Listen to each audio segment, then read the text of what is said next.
grand nombre. Enfin, on se voit en personne. Puis bonjour aux gens qui sont sur Internet, en ligne avec nous.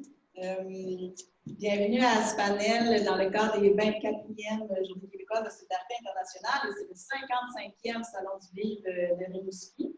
Je m'appelle Sarah Charland-Fauché, je suis coordonnatrice pour le Carrefour international Paul-Laurentien pour l'engagement social, le CIB. On est basé à Rimouski.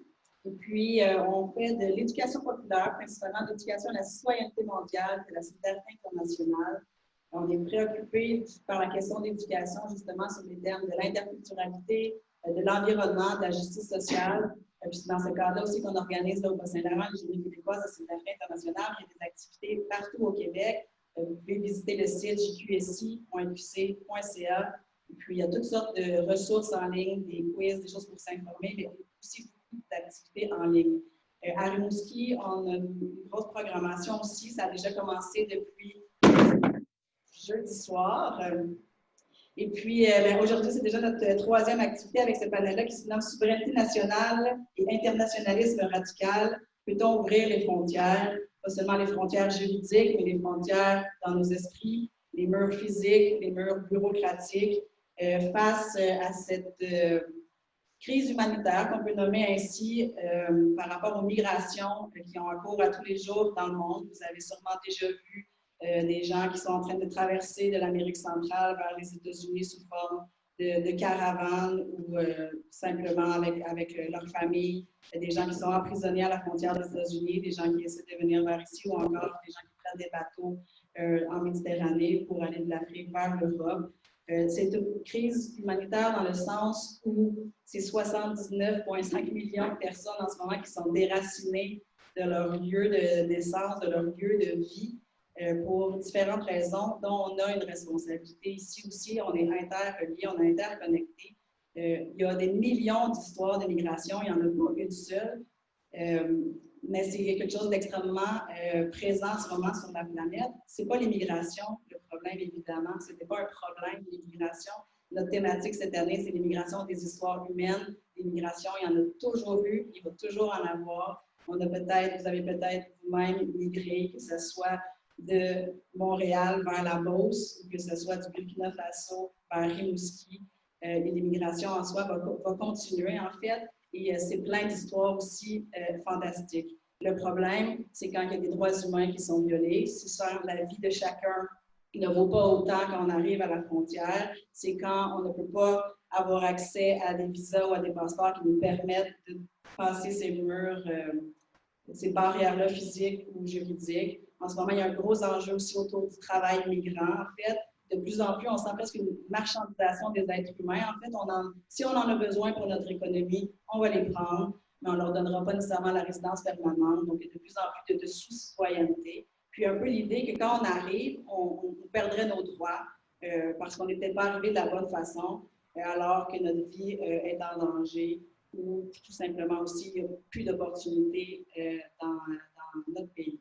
Donc, on présente sur notre page sur Facebook en ce moment 3 vidéos, 3 témoignages, 3 parcours migratoires parmi tant d'autres. En fait, c'est ces histoires-là aussi qu'on veut promouvoir à travers les GQSI. On a lancé les GQSI jeudi avec un TJZ qui disait justement la connaissance des histoires des personnes réfugiées ici à Rimouski, puis à travers le Québec, de mieux se connaître, de se rencontrer.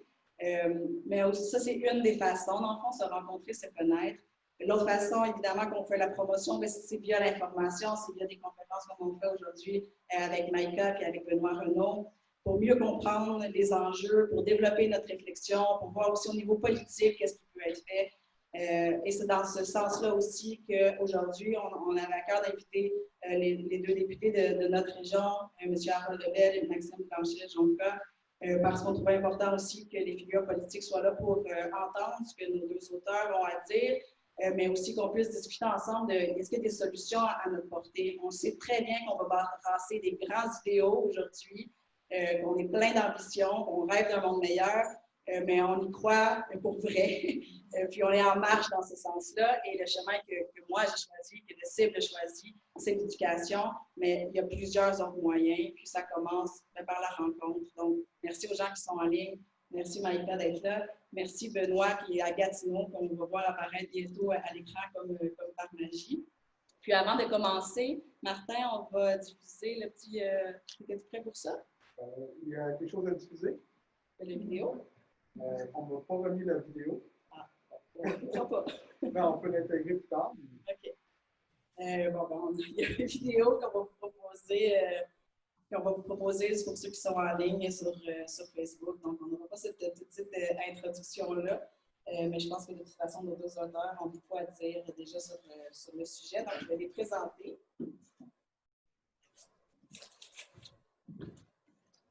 Donc, merci Maïka d'être là aujourd'hui. Maïka Sondarji, elle est professeure adjointe à l'École de développement international, terme qu'elle n'adore pas, hein, qu'elle nous a dit hier, puis je comprends bien en fait. On va en reparler plus tard, pourquoi ça nous agace le terme développement international, mais bon, c'est comme ça que s'appelle son école, Développement international et mondialisation de l'Université d'Ottawa. Et puis, elle nous a pondu son premier essai, Perdre le Sud, aux éditions Éco-Société, décoloniser la solidarité internationale. Et puis, on a avec nous aussi Benoît Renaud, qui vit à Gatineau, qui œuvre dans le domaine de l'éducation, en fait. Il est été candidat pour Québec solidaire à plusieurs reprises. Il est membre du comité de coordination nationale et il partage depuis 2010 ses réflexions sur un blog qui s'appelle Le Blogueur solidaire. Il vient de sortir aussi aux éditions Éco-Société, Un peuple libre. Pour les présenter, j'ai décidé de vous pouvez procurer ces livres-là, évidemment, sur leslibraires.ca. Puis aujourd'hui, ils vont nous parler du contenu de ces livres-là, mais vraiment dans une perspective de justice migratoire, comment on peut s'intéresser à la question nationale sans tomber dans un repli sur soi. En ce moment, on fait beaucoup la promotion aussi de l'achat local. Est-ce qu'on peut parler d'achat local, de développement de nos communautés, sans basculer ou être proche de la frontière d'un discours qui serait comme à l'encontre des autres ou qui serait à la limite même souvent raciste à l'égard de que ce soit des Chinois ou d'autres personnes? Est-ce qu'on peut promouvoir une identité, une culture où on se sent sécure et où on n'a pas peur de l'autre? Donc, c'est un peu le centre de la discussion aujourd'hui, en plus, évidemment, d'écouter les propositions qu'ils nous apportent dans leur livre. Donc, je commence avec toi, Maïka. Donc, travailleuse d'usine mexicaine, cultivateur de riz indien, ménagère ougandaise, fermière aymara, ces personnes ont en commun d'être nées dans des nations exploitées ou opprimées. C'est le résultat de l'ordre mondial institutionnalisé. La prospérité de l'Occident vient en grande partie de l'appauvrissement du reste du globe. Pourtant, les positions anti-mondialisation actuelles sont trop souvent synonymes de fermeture des frontières et de repli sur soi. Pour faire contrepoids, Maïka Sondarji développe une position internationale pour la gauche qui est réellement solidaire avec les nations du Sud, l'internationalisme radical. Avec cette vision anticapitaliste, décoloniale et féministe de la coopération internationale, elle souhaite intégrer l'autre au cœur de nos préoccupations, une invitation à décoloniser la solidarité internationale et à envisager une transition globale juste, seule façon de ne pas perdre le Sud. Et Benoît Renaud, qui est avec nous, va se joindre à l'écran, de Gatineau. Bonjour Benoît. Bonjour. Alors, si l'option indépendantiste bat de l'aile et semble aujourd'hui évacuée du débat politique au Québec, c'est peut-être parce que le projet de pays a été graduellement vidé de toute substance. À l'heure où l'inclusion et la diversité suscitent l'intérêt de nouvelles générations, Benoît Renaud souhaite redonner au projet indépendantiste un contenu réellement émancipateur, à même d'articuler questions sociales et questions nationales. Abordant de front les enjeux du racisme, de l'islamophobie, de la laïcité et du colonialisme, il souhaite bâtir sur des bases résolument progressistes et inclusives un pays capable de dépasser notre héritage du colonisateur colonisé. L'indépendance du Québec sera postcoloniale, antiraciste et radicalement démocratique ou ne sera pas. Cette voix enflammée.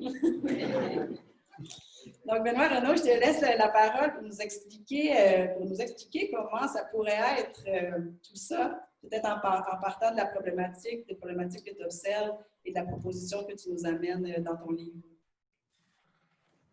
Oui, merci beaucoup. Je vais développer deux séries d'arguments dans ma présentation qui sont basés sur des éléments, principalement des deux premiers chapitres du livre. Ça aurait été long là, de parler de tout ce qu'il y a dans ce livre-là. Ce que je vais essayer de défendre, c'est deux idées qui se complètent, c'est-à-dire l'idée qu'on devrait pouvoir arriver à une conclusion à des conclusions internationalistes en partant d'une perspective indépendantiste. On devrait aussi pouvoir faire le contraire, arriver à des conclusions indépendantistes en partant d'une perspective de solidarité internationale. Et donc, je vais me prendre à peu près 8-9 minutes pour chacun des deux arguments, puis on verra ensuite jusqu'à quel point ça a été convaincant, mais je pense que c'est ça qui vaut la peine d'essayer de faire. Donc, allons-y. Je vais commencer par la perspective indépendantiste. Pour gagner un référendum au Québec, il faut 2 fois plus de votes que pour gagner une élection. Ça prend plus que 2,5 millions de votes, oui, pour gagner un référendum, alors qu'on peut former un gouvernement majoritaire avec 1,4 million, quelque chose du genre. Et donc, il faut ratisser très large pour gagner un référendum, beaucoup plus que dans la politique ordinaire. On a vu encore récemment un Xème sondage là, qui nous montre à chaque fois qu'il y a environ le tiers de la population, peut-être 35, 36, 37 qui voterait oui s'il y avait un référendum, même si personne ne parle d'en organiser un dans les faits. Je divise ce tiers de la population, pour moi, est réparti en 2 groupes. Le premier, c'est ce que j'appelle les personnes qui sont inconditionnelles de l'indépendance. Les personnes qui pensent que l'indépendance, c'est la valeur politique suprême et que tout le reste doit y être subordonné. Mais il y a aussi une autre catégorie de gens qui sont généralement pour l'indépendance que j'appelle les convaincus. Les convaincus, c'est des personnes qui pensent que l'indépendance est une bonne idée parmi d'autres bonnes idées. Donc, l'indépendance n'est pas nécessairement au centre de leur projet politique, mais ça en fait partie avec d'autres éléments. Donc, ces 2 groupes de personnes-là ont en commun d'être pour l'indépendance si rien d'autre change. Hein? Si tout le reste reste pareil, ils vont être pour l'indépendance parce qu'ils trouvent que c'est une bonne idée en général. Dans les 2 autres tiers de la population, j'identifie dans mon essai 3 sous-catégories. Une première que j'appelle les sceptiques. Les sceptiques, c'est les personnes pour qui l'indépendance du Québec, c'est ni bon ni mauvais en soi. S'il n'y a rien d'autre qui change par ailleurs, ils vont être plutôt indifférents, ils vont avoir de la difficulté à prendre position. Ils vont appuyer le projet indépendantiste s'ils ont l'impression que ça leur permettrait d'atteindre d'autres objectifs. Donc, ils peuvent voir l'indépendance comme un moyen d'arriver à d'autres choses, une société plus démocratique, une société plus juste, on pourrait dire une société plus ouverte aux nouveaux arrivants et aux migrations, ça pourrait être un des objectifs aussi. Une autre catégorie, c'est les personnes réticentes. Les personnes réticentes, si on a à choisir puis qu'il n'y a rien d'autre qui change par ailleurs, il est mieux rester dans le Canada. Mais ils pourraient être convaincus d'appuyer le projet indépendantiste si ça vaut vraiment la peine. Donc, c'est une variante, ça ressemble un peu aux sceptiques, mais à la différence qu'ils ont, je dirais, un préjugé favorable vers l'unité canadienne. Mais s'ils sont vraiment fâchés contre le Canada ou si le projet indépendantiste apporte quelque chose de vraiment positif par ailleurs, bien, ils pourraient se rallier à un projet indépendantiste. C'est le cas, par exemple, des fédéralistes déçus, des gens qui ont essayé de changer le Canada, le fédéralisme renouvelé et tout ça, puis qui éventuellement en sont arrivés à des conclusions souverainistes ou indépendantistes, mais un peu de reculons. La dernière catégorie, ce serait les personnes opposantes, donc les gens qui sont toujours contre l'indépendance du Québec, peu importe le contenu, la manière et les circonstances du projet. Donc, c'est l'image miroir des inconditionnels, des gens qui sont toujours pour, peu importe ce qui se passe. Je pense que c'est important d'avoir ces 5 catégories de personnes-là en tête. Quand on se pose la question stratégique comme indépendantiste, de dire comment on fait pour aller chercher une majorité. Et pour moi, aller chercher une majorité, pour aller chercher une majorité, il faut mettre de l'avant des arguments universels, des arguments qui vont rallier des gens au-delà des questions identitaires, au-delà de, disons, l'honneur, le passé et les symboles. Il faut que ce soit autour d'un projet politique concret qui est avantageux pour plein de monde qui ne sont pas spontanément indépendantistes. Il faut que ce soit des arguments assez forts pour justifier les efforts qui vont devoir être faits. Ce ne sera pas facile de faire l'indépendance. Ça va être compliqué. Il va y avoir toutes sortes de difficultés sur le chemin. Et donc, pour que les gens soient disposés à faire ces efforts-là, il faut que ça vaille la peine. Je mets de l'avant l'idée que ce qu'on veut, ce n'est pas simplement un Canada en plus petit ou un pays comme les autres, mais si on est indépendantiste, c'est qu'on veut mettre un pays au monde pour changer le monde. Et en bas de ça, je pense qu'on ne peut pas vraiment motiver les gens à faire les sacrifices nécessaires pour réaliser le projet. Ce que j'avance aussi dans mon premier chapitre, c'est l'idée qu'un pays indépendant, n'importe quel pays au monde, il ne peut pas changer à tous les 4 ans, à chaque fois qu'il y a une élection, la définition même de la citoyenneté, de qui est citoyen ou citoyenne du pays. Ça inclut évidemment les politiques en rapport avec les mouvements migratoires. Puis un pays ne peut pas non plus changer sa politique étrangère du tout au tout à tous les 4 ans, incluant sa politique de défense, par exemple, ses alliances et ainsi de suite. Donc, pardon? Je m'excuse, Benoît, de couper, on a un problème technique. OK. On essaie de le régler depuis tantôt, puis ça ne marche pas. On va essayer de régler le problème et je vais t'arrêter quelques minutes. Je vais te laisser avec Martin, voir comment on peut régler ça. Puis moi, je vais divertir la foule. J'ai utilisé combien de temps jusqu'à maintenant? Chose tantôt, je vais pouvoir m'apprendre. Ça fait à peu près 7 minutes. 6 ou 7 minutes? Oui. OK. On ne va pas tout recommencer. J'ai oublié de partir mon chronomètre. Le son rentrait. Les gens en ligne peuvent nous le dire. Est-ce que le son rentrait, Samuel? Pour les gens en ligne? Non, mais je veux dire, les gens, ils ne commentent pas.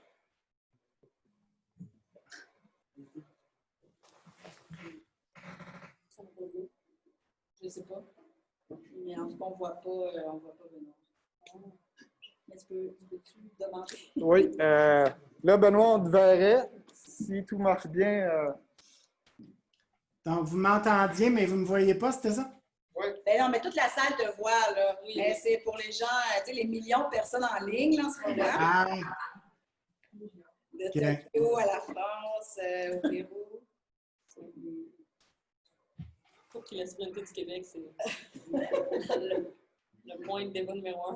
OK. On voit toujours bien. Vous entendez ce que Benoît dit, si vous l'entendez bien. Ça doit être le lien entre Facebook et Zoom. Je vois ça comme problème, là. Déconnecter et recommencer. D'après moi, ça va être encore la même chose parce que je vois le feed de Facebook, il n'y a que... C'est nous qui regardons. Oui, c'est ça. Ça, c'est le feed de Facebook. Puis là, présentement, sur Zoom, il n'y a que Benoît. Donc, le problème, c'est que Facebook n'accepte pas les deux caméras en même temps. Ça doit être dans l'événement Facebook. Oui. Non, c'est pas le son, c'est l'image. Tu vois, Benoît?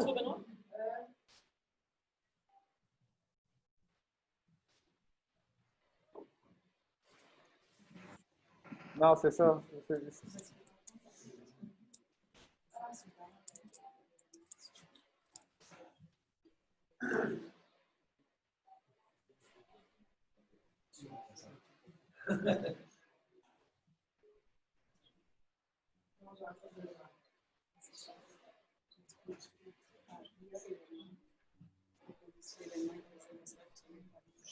Mais dans le fond, la seule solution que je vois, c'est que tu tournes quand il part, puis on va filmer de là. Ce ne sera pas la super qualité. C'est pas. Ouais, J'aimerais ça qu'on fasse la même chose quand les vidéos ont posé. c'est bon, parfait.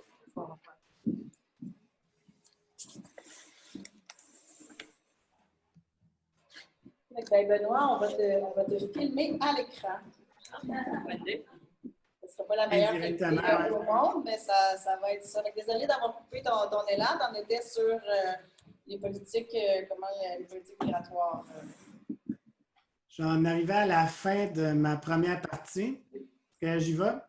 Vas-y. Donc, ma conclusion, si on part d'une perspective indépendantiste, c'est qu'il faut que les indépendantistes soient les meilleurs défenseurs des droits de la personne, incluant les droits des personnes immigrantes, les meilleurs défenseurs des droits des minorités, les meilleurs alliés pour les Premières Nations. C'est pas seulement un devoir moral, mais une nécessité stratégique. Si les indépendantistes ne mettent pas de l'avant ce type de perspective politique-là, ça ouvre la porte à ce que l'État fédéral utilise les divisions entre majorité et minorité ou les divisions entre la nation québécoise et les nations autochtones pour nous mettre des bâtons dans les roues. Je vais finir ma première partie avec une citation de Gilles Vigneault, bien connue celle-là. « Entre mes quatre murs de glace, je mets mon temps et mon espace à préparer le feu, la place pour les humains de l'horizon, et les humains sont de ma race. » J'aime beaucoup Vigneault. Et maintenant, pour la deuxième partie, si on parle d'une perspective internationaliste, je pense qu'on devrait aussi arriver à une conclusion indépendantiste.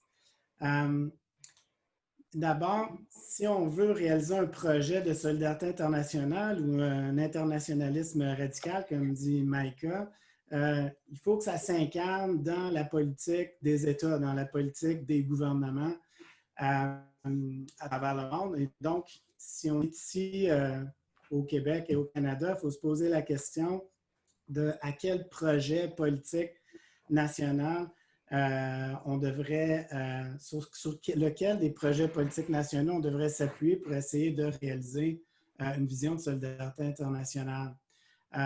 Présentement, il y a deux grands projets nationaux qui sont en compétition sur le territoire qu'on appelle la province de Québec, en plus des projets nationaux des peuples autochtones. Il y a le projet du Canada et celui du Québec, et ces deux visions nationales-là sont en conflit une avec l'autre. Je pense que c'est assez évident. Et pour les personnes migrantes ou les personnes qui appartiennent à différentes minorités, c'est pas une situation qui est favorable parce qu'elles sont continuellement sollicitées des deux côtés pour se rallier à un bord ou à l'autre. Et donc, pourquoi ces deux projets-là sont en conflit? Parce que le projet canadien est basé sur certaines prémices, multiculturalisme, bilinguisme, égalité des provinces, entre autres, sont des piliers. Mais en fait, le multiculturalisme canadien, c'est un interculturalisme qui ne s'avoue pas. C'est-à-dire que, contrairement au mythe canadien, le Canada n'est pas une société dans laquelle toutes les langues et toutes les cultures sont égales. C'est un pays qui a des racines britanniques profondes et où la langue anglaise demeure la langue dominante. Donc, le multiculturalisme et le bilinguisme demeurent dans une certaine mesure des fictions. Et l'idée de l'égalité des provinces est incompatible avec les aspirations du Québec à une reconnaissance comme nation. On l'a vu dans toutes les négociations constitutionnelles, avec entre autres le rejet de la notion de société distincte. L'État canadien aussi est profondément colonialiste par son histoire et par son système économique qui est basé beaucoup sur l'extraction de ressources naturelles et à un deuxième étage, la financiarisation de cette économie extractiviste-là, que ce soit la fourrure dans l'ancien temps, le bois, puis bon, aujourd'hui, le pétrole, les mines et ainsi de suite. Donc, pour ce qui est du Québec, je dirais qu'on a trois grandes options. On peut soit décider de s'inscrire dans ce projet canadien-là et y trouver notre place, c'est l'option fédéraliste. On peut aussi chercher à reproduire le modèle canadien, mais en plus petit et à l'échelle du Québec et en français, qui peut être un projet politique à mettre de l'avant, mais que je ne trouve pas particulièrement emballant. Ou on peut décider de rompre avec le modèle canadien, avec l'État canadien actuel et ses façons de faire, et mettre de l'avant un projet radicalement démocratique et plurinational. Donc, l'idée qu'on aurait un État, mais 12 nations, la nation québécoise et les 11 nations autochtones. Donc, pour moi, si je pars d'une prémisse internationaliste, ce projet-là est le plus prometteur, me semble, pour amener des ruptures, des changements dans notre conception des relations internationales. Donc, là-dessus, je pense qu'il faut être très clair sur le fait que le nationalisme conservateur, qui a le vent dans les voiles depuis plusieurs années, puis qui est même hégémonique dans une certaine mesure au Québec présentement, est rien d'autre que l'envers de la médaille de l'idéologie canadienne. Les deux se renforcent mutuellement dans leur certitude. Puis comme indépendantiste, on doit briser avec ces deux idéologies-là, autant le nationalisme québécois conservateur que l'idéologie officielle canadienne, et mettre de l'avant une vision à la fois indépendantiste et de solidarité internationale. Donc, je vais finir avec une autre citation de Vigneault pour la toute fin de ma présentation. « Tous les pays rassemblés feront l'homme champ de blé. Chacun sème sa seconde sous l'amour qu'il faut peler. Voilà le pays du monde. Il nous reste un pays à comprendre. Il nous reste un pays à changer. » Merci.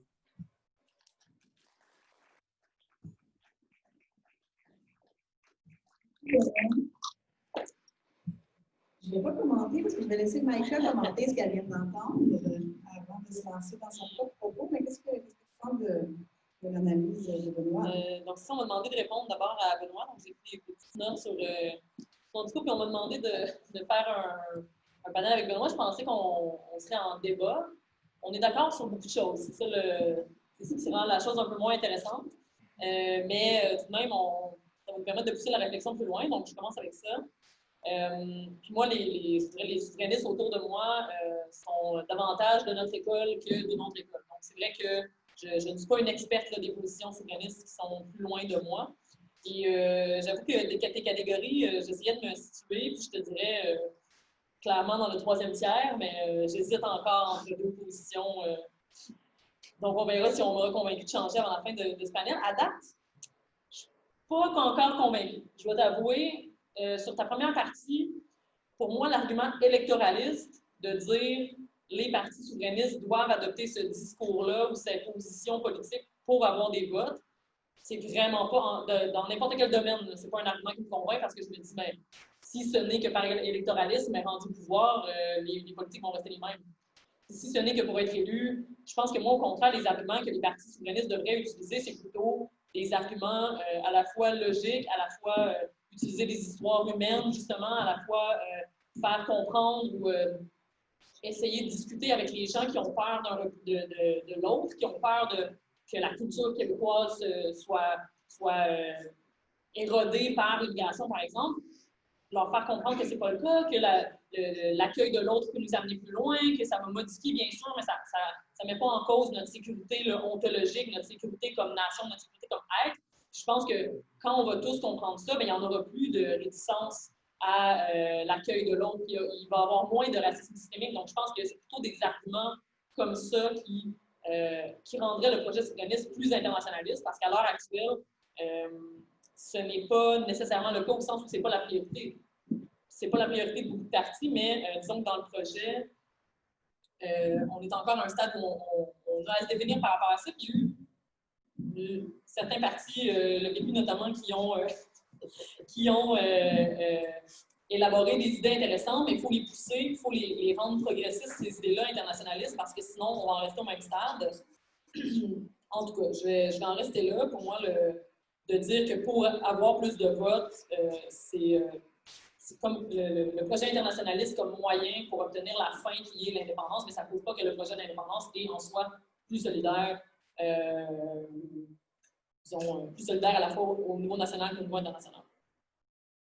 Ensuite,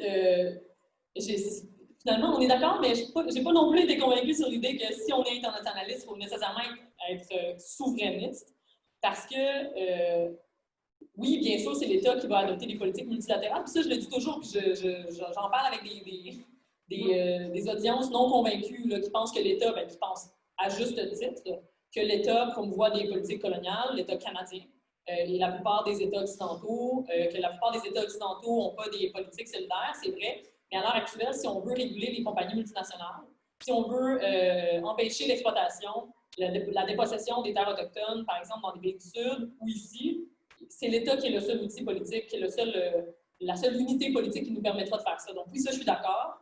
Mais après, à l'heure actuelle, en tout cas, rien ne prouve que, et ça, c'est pas une défense de l'État canadien, mais rien ne prouve que l'État québécois serait différent. non seulement par des exemples passés de partis souverainistes qui ont été au pouvoir, mais dans les propositions non plus, puis dans les différents programmes non plus. Notamment par la baisse des seuils d'immigration, mais aussi par la promotion de certaines politiques. Et là, je ne veux pas entrer dans des débats sur des politiques spécifiques, mais à la fois, la CAQ a commu un certain modèle, en tout cas, ne veut pas reconnaître le racisme systémique, ne veut pas reconnaître certaines dynamiques, et je pense que si on est indépendant, ni la CAQ, ni le Parti libéral, ni le PQ, ni QS, probablement, si on était indépendant, augmenterait l'aide internationale ou le ferait d'une manière nécessairement différente. Donc, il faut pousser pour ça. Donc, moi, c'est plutôt mon point, puis je ne vois pas comment l'État québécois serait moins porté à exploiter les terres autochtones, ou ne serait-ce que par le plan Nord, ne serait-ce que... Je ne pense pas que l'État, c'est l'État le problème en soi. Donc, si tous les États ont ces problèmes-là, il faut me convaincre que c'est pas à moi de passer du temps à être convaincu d'un projet. Il faut me convaincre que le projet québécois serait un projet qui serait solidaire, qui serait antiraciste, qui serait décolonial, qui serait féministe. Et là, je vais me battre pour ça, mais en attendant, je vais me battre pour la solidarité. C'est vraiment plus où je vais mettre mon point, puis là, je vais bifurquer vers ce dont j'avais envie de vous parler, parce que, dans le fond, la position que je défends, qui est celle de l'internationalisme radical, c'est différent principalement de deux positions. L'antamondialisme, qui faisait, notamment dans les mouvements souverainistes, était la position d'honneur dans les années 80. On avait beaucoup de solidarité à la fois pour la Palestine, on se mobilisait contre l'Organisation mondiale du commerce, contre le FMI, il y avait beaucoup de mouvements de solidarité internationale, les forums sociaux mondiaux, Occupy, Attaque, tout ça. Donc, il y a eu des relents de ça là, dans les dernières années, mais c'est un mouvement de mouvement. C'est très décentralisé, il n'y a pas de prise de position. Ça, donc, moi, je me dis, ben, c'est bien beau, c'est vraiment intéressant, c'est vraiment utile de créer des solidarités transnationales. Mais après, au niveau multilatéral, là, qui est pour moi le seul niveau qui permet de gérer certaines crises comme la pandémie, comme la crise climatique, mais qu'est-ce qu'on fait? Ça serait quoi nos positions? Justement, c'est un peu un guide pour un parti qui arrivera au pouvoir, quelle position on adopterait si on veut vraiment être solidaire. Donc, il y a plus de positions pratiques politiques que l'altermondialisme. Une autre position contre laquelle je me positionne, c'est celle de la démondialisation. Et ça a fait il y a eu des chicanes au foyer parce que mon fiancé a publié le manifeste avec d'autres souverainistes, le manifeste pour la démondialisation. Mais on est donc très proche dans notre position politique, sauf sur ce qui est de la souveraineté. C'est pour ça que lui défend une démondialisation, parce qu'il ne voit pas le problème avec le fait que, dans le fond, la démondialisation, ça a été élaboré à peu près en même temps que l'altermondialisme. Ça rejette, donc ça prône plus de souveraineté nationale pour se défendre contre les multinationales, par exemple. Donc, c'est vraiment de reprise de pouvoir au niveau national pour lutter contre la mondialisation néolibérale. Jusque-là, on embarque dans le projet. Sauf que c'est vraiment la pierre angulaire, c'est la souveraineté. Et là, on dit qu'on veut se retirer des organisations internationales, par exemple. On dit qu'on veut qu'il y ait moins d'échanges, qu'il y ait plus de protectionnisme. Donc, c'est vraiment...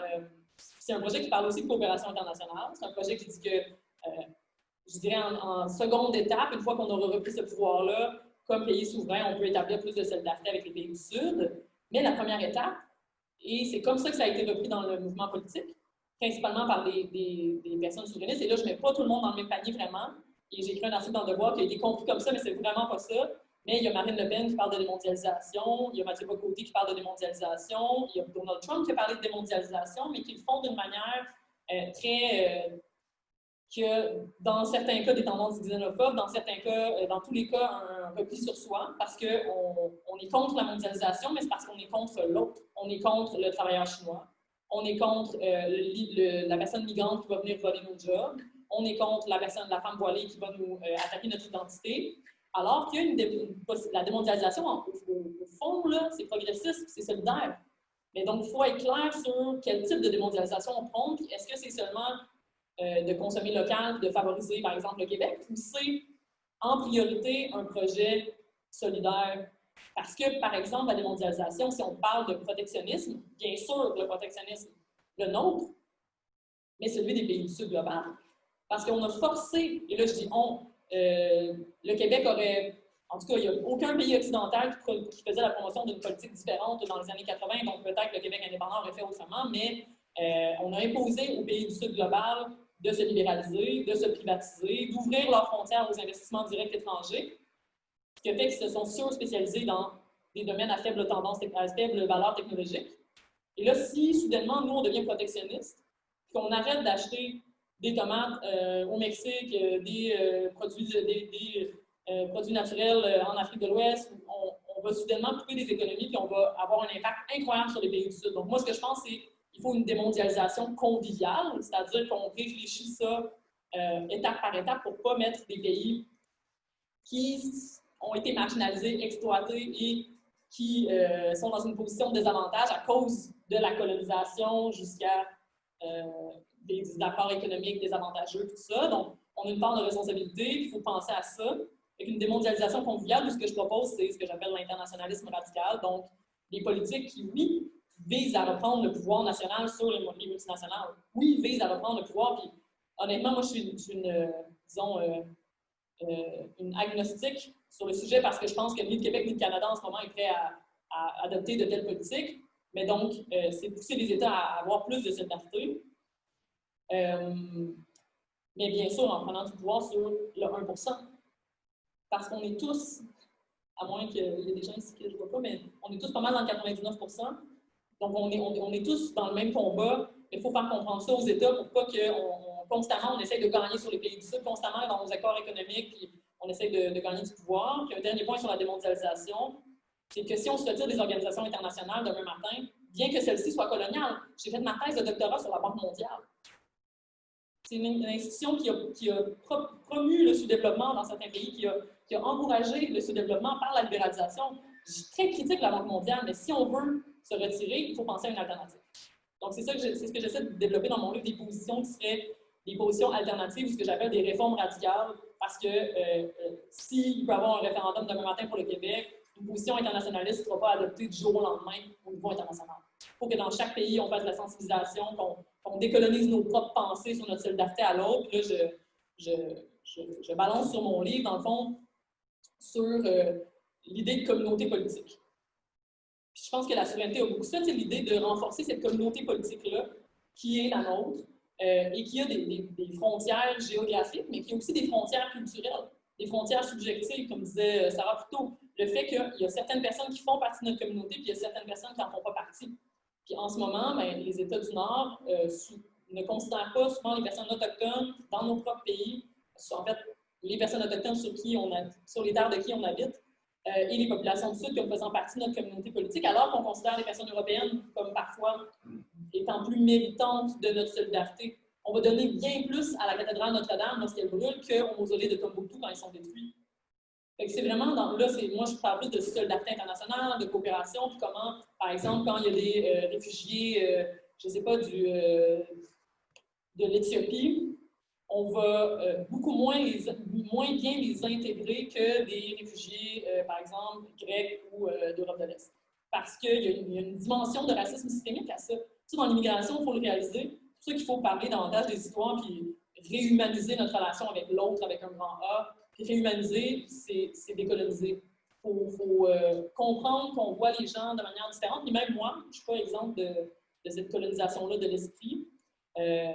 Pour adopter des politiques plus radicales, plus solidaires, il va falloir défaire ça. Puis se battre contre l'ordre mondial institutionnalisé, qui est capitaliste, qui est soutenu par un racisme systémique, qui est patriarcal. Pour se battre contre ça, ce n'est pas seulement un État qui va le faire. Fait que moi, c'est sûr que mon point principal, c'est la solidarité internationale. Donc, si on me dit un projet de pays, d'accord, mais en quoi ce pays-là va être non seulement avantageux pour nous, mais avantageux pour tout le monde.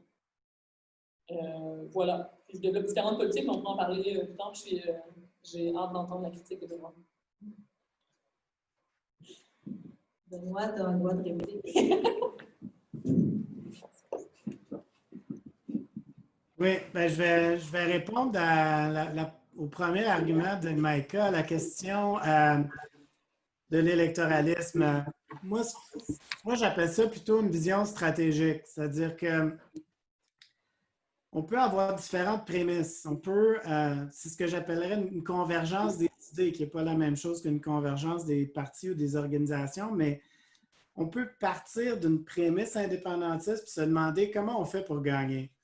Je pense que c'est une question qui est légitime, c'est une question politique fondamentale. Même chose si on parle d'une perspective d'internationalisme radical, on va se poser la question stratégique, comment on fait pour gagner, comment on fait pour rallier suffisamment de personnes et d'organisations et gagner la bataille des idées, puis éventuellement réaliser notre projet. Donc, la même réflexion stratégique doit se faire de l'autre côté. Évidemment, l'idéal, c'est toujours d'être capable de convaincre les gens à partir d'arguments éthiques, de dire, mais c'est la bonne chose à faire, c'est ce qu'on devrait faire parce que c'est une bonne chose, parce que c'est bon pour l'humanité, parce que c'est bien en général. Mais au-delà de ces considérations éthiques-là, il y a aussi des questions politiques et stratégiques qui se posent. Donc, moi, j'essaie d'apporter les deux arguments dans un sens. Mais effectivement, le point de départ de mon livre, c'est le constat de l'espèce de désarroi stratégique dans lequel se trouve le mouvement indépendantiste au Québec. J'essaie d'expliquer les raisons de cette crise stratégique-là et donner des pistes de solutions. Puis évidemment, si on veut convaincre les gens de la perspective que j'essaie d'esquisser dans mon livre, puis qui est, je pense, tout à fait convergente ou compatible avec ce que Micah met de l'avant dans le sien. Il y a beaucoup de travail à faire d'éducation politique, puis pour convaincre les gens de se rallier à cette orientation-là. Effectivement, il n'y a pas de garantie qu'un Québec indépendant serait meilleur que le Canada. Il n'y a jamais de garantie.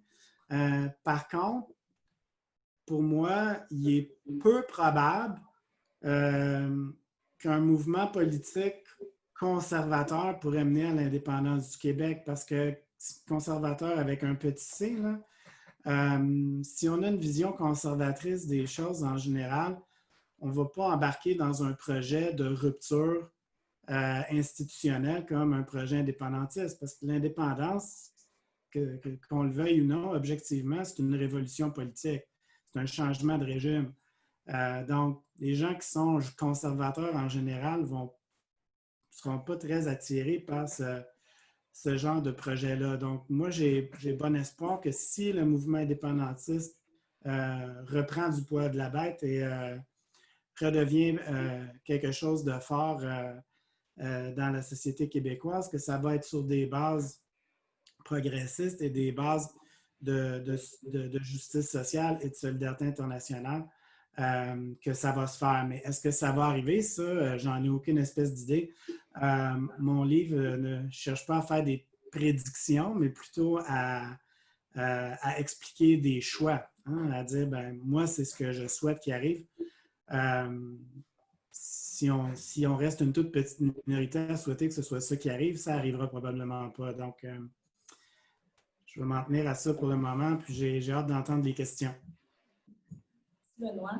Avant qu'on prenne les questions dans la salle, puis en ligne, s'il y en a, en fait, le titre du panel, je vous demandais, est-ce qu'on peut ouvrir les frontières? Et on sait très bien que ce ne serait absolument pas un discours très populaire en ce moment. En fait, même d'avoir un discours de solidarité internationale dans l'espace public est difficile.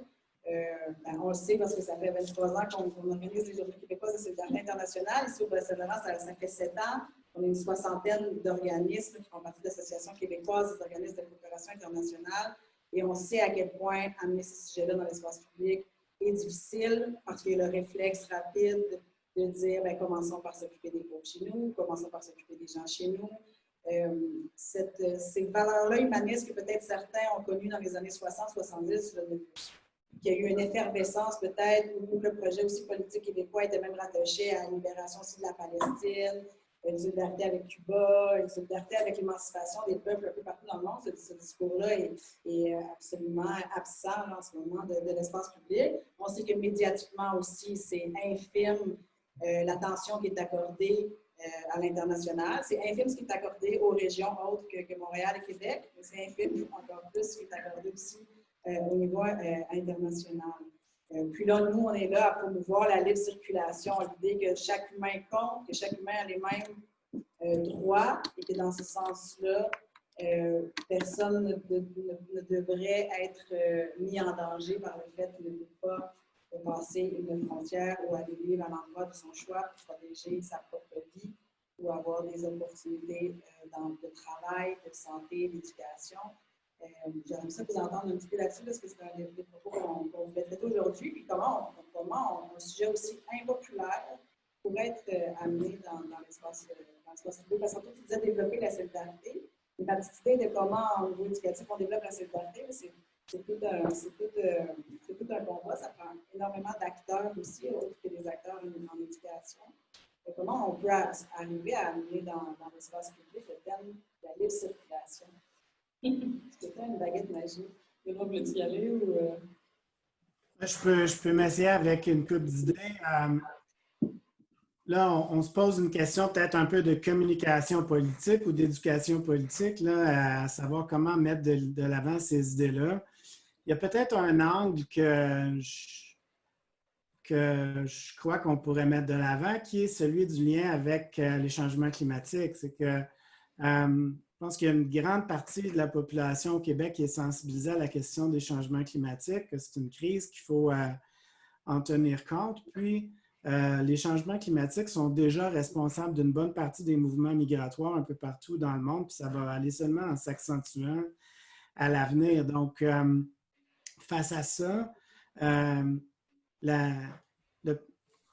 principe de la justice climatique demande à la fois qu'on soutienne les efforts un peu partout dans le monde pour développer une économie qui est compatible avec les équilibres naturels, puis qu'on donne l'exemple en faisant tout ce qu'on peut ici pour atteindre cet objectif-là. Mais ça va demander aussi une approche de justice climatique par rapport au mouvement migratoire. Là, les pays qui vont être les moins durement affectés par les changements climatiques devraient ouvrir leurs frontières pour accueillir des gens qui sont obligés de quitter leur pays à cause du mode de vie que nous, on a développé, entre autres en Amérique du Nord, depuis une centaine d'années. Donc, bon, mais je pense qu'on n'échappe pas à la nécessité de développer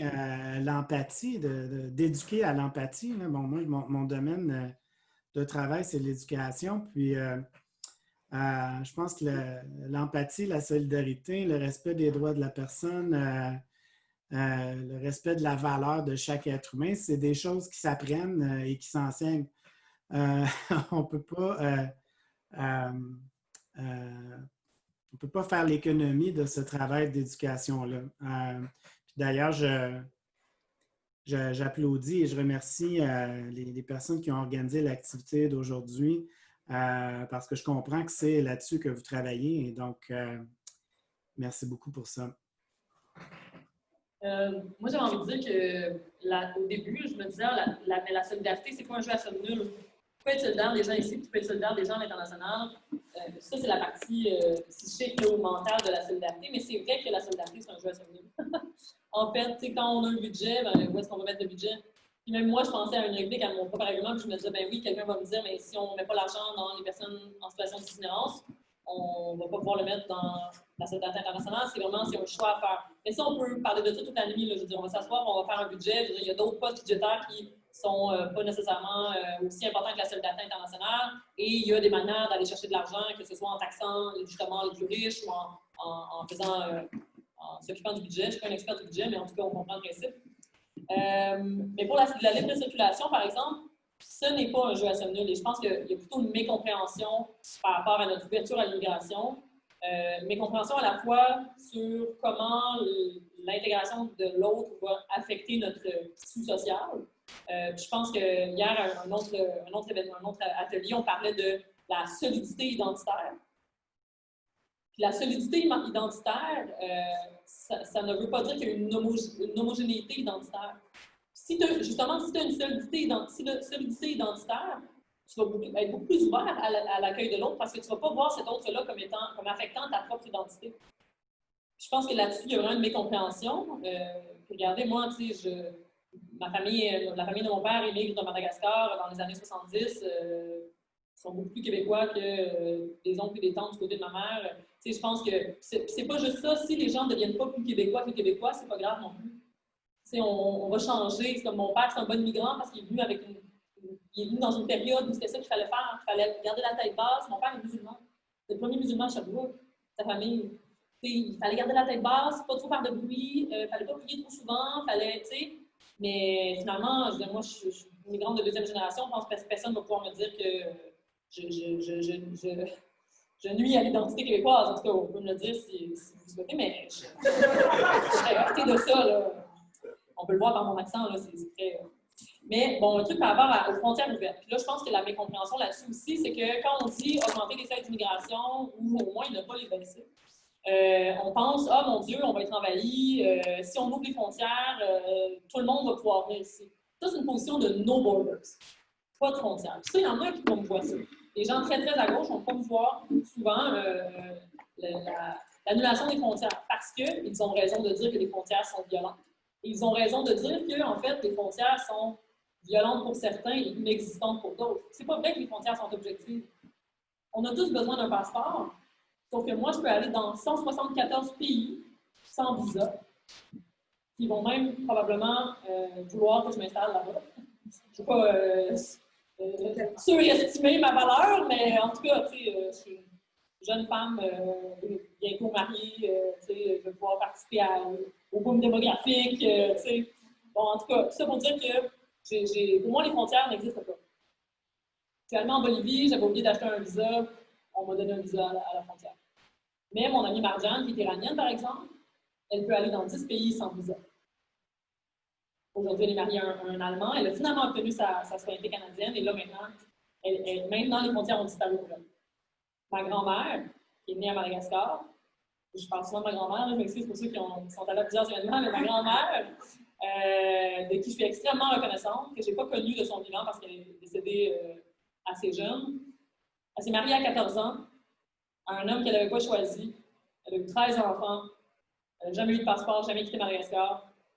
Et aujourd'hui, tout son travail reproductif, ce qu'on appelle le travail reproductif, là, ça a des visages, cette chose-là. C'est souvent des femmes, mais des hommes aussi, qui vont pas juste porter les enfants et les élever, mais aussi s'occuper de faire que ces enfants-là soient des travailleurs, travailleuses productifs en société. Ben, tout son travail profite au Canada aujourd'hui. Mon père paye des impôts, paye beaucoup d'impôts même.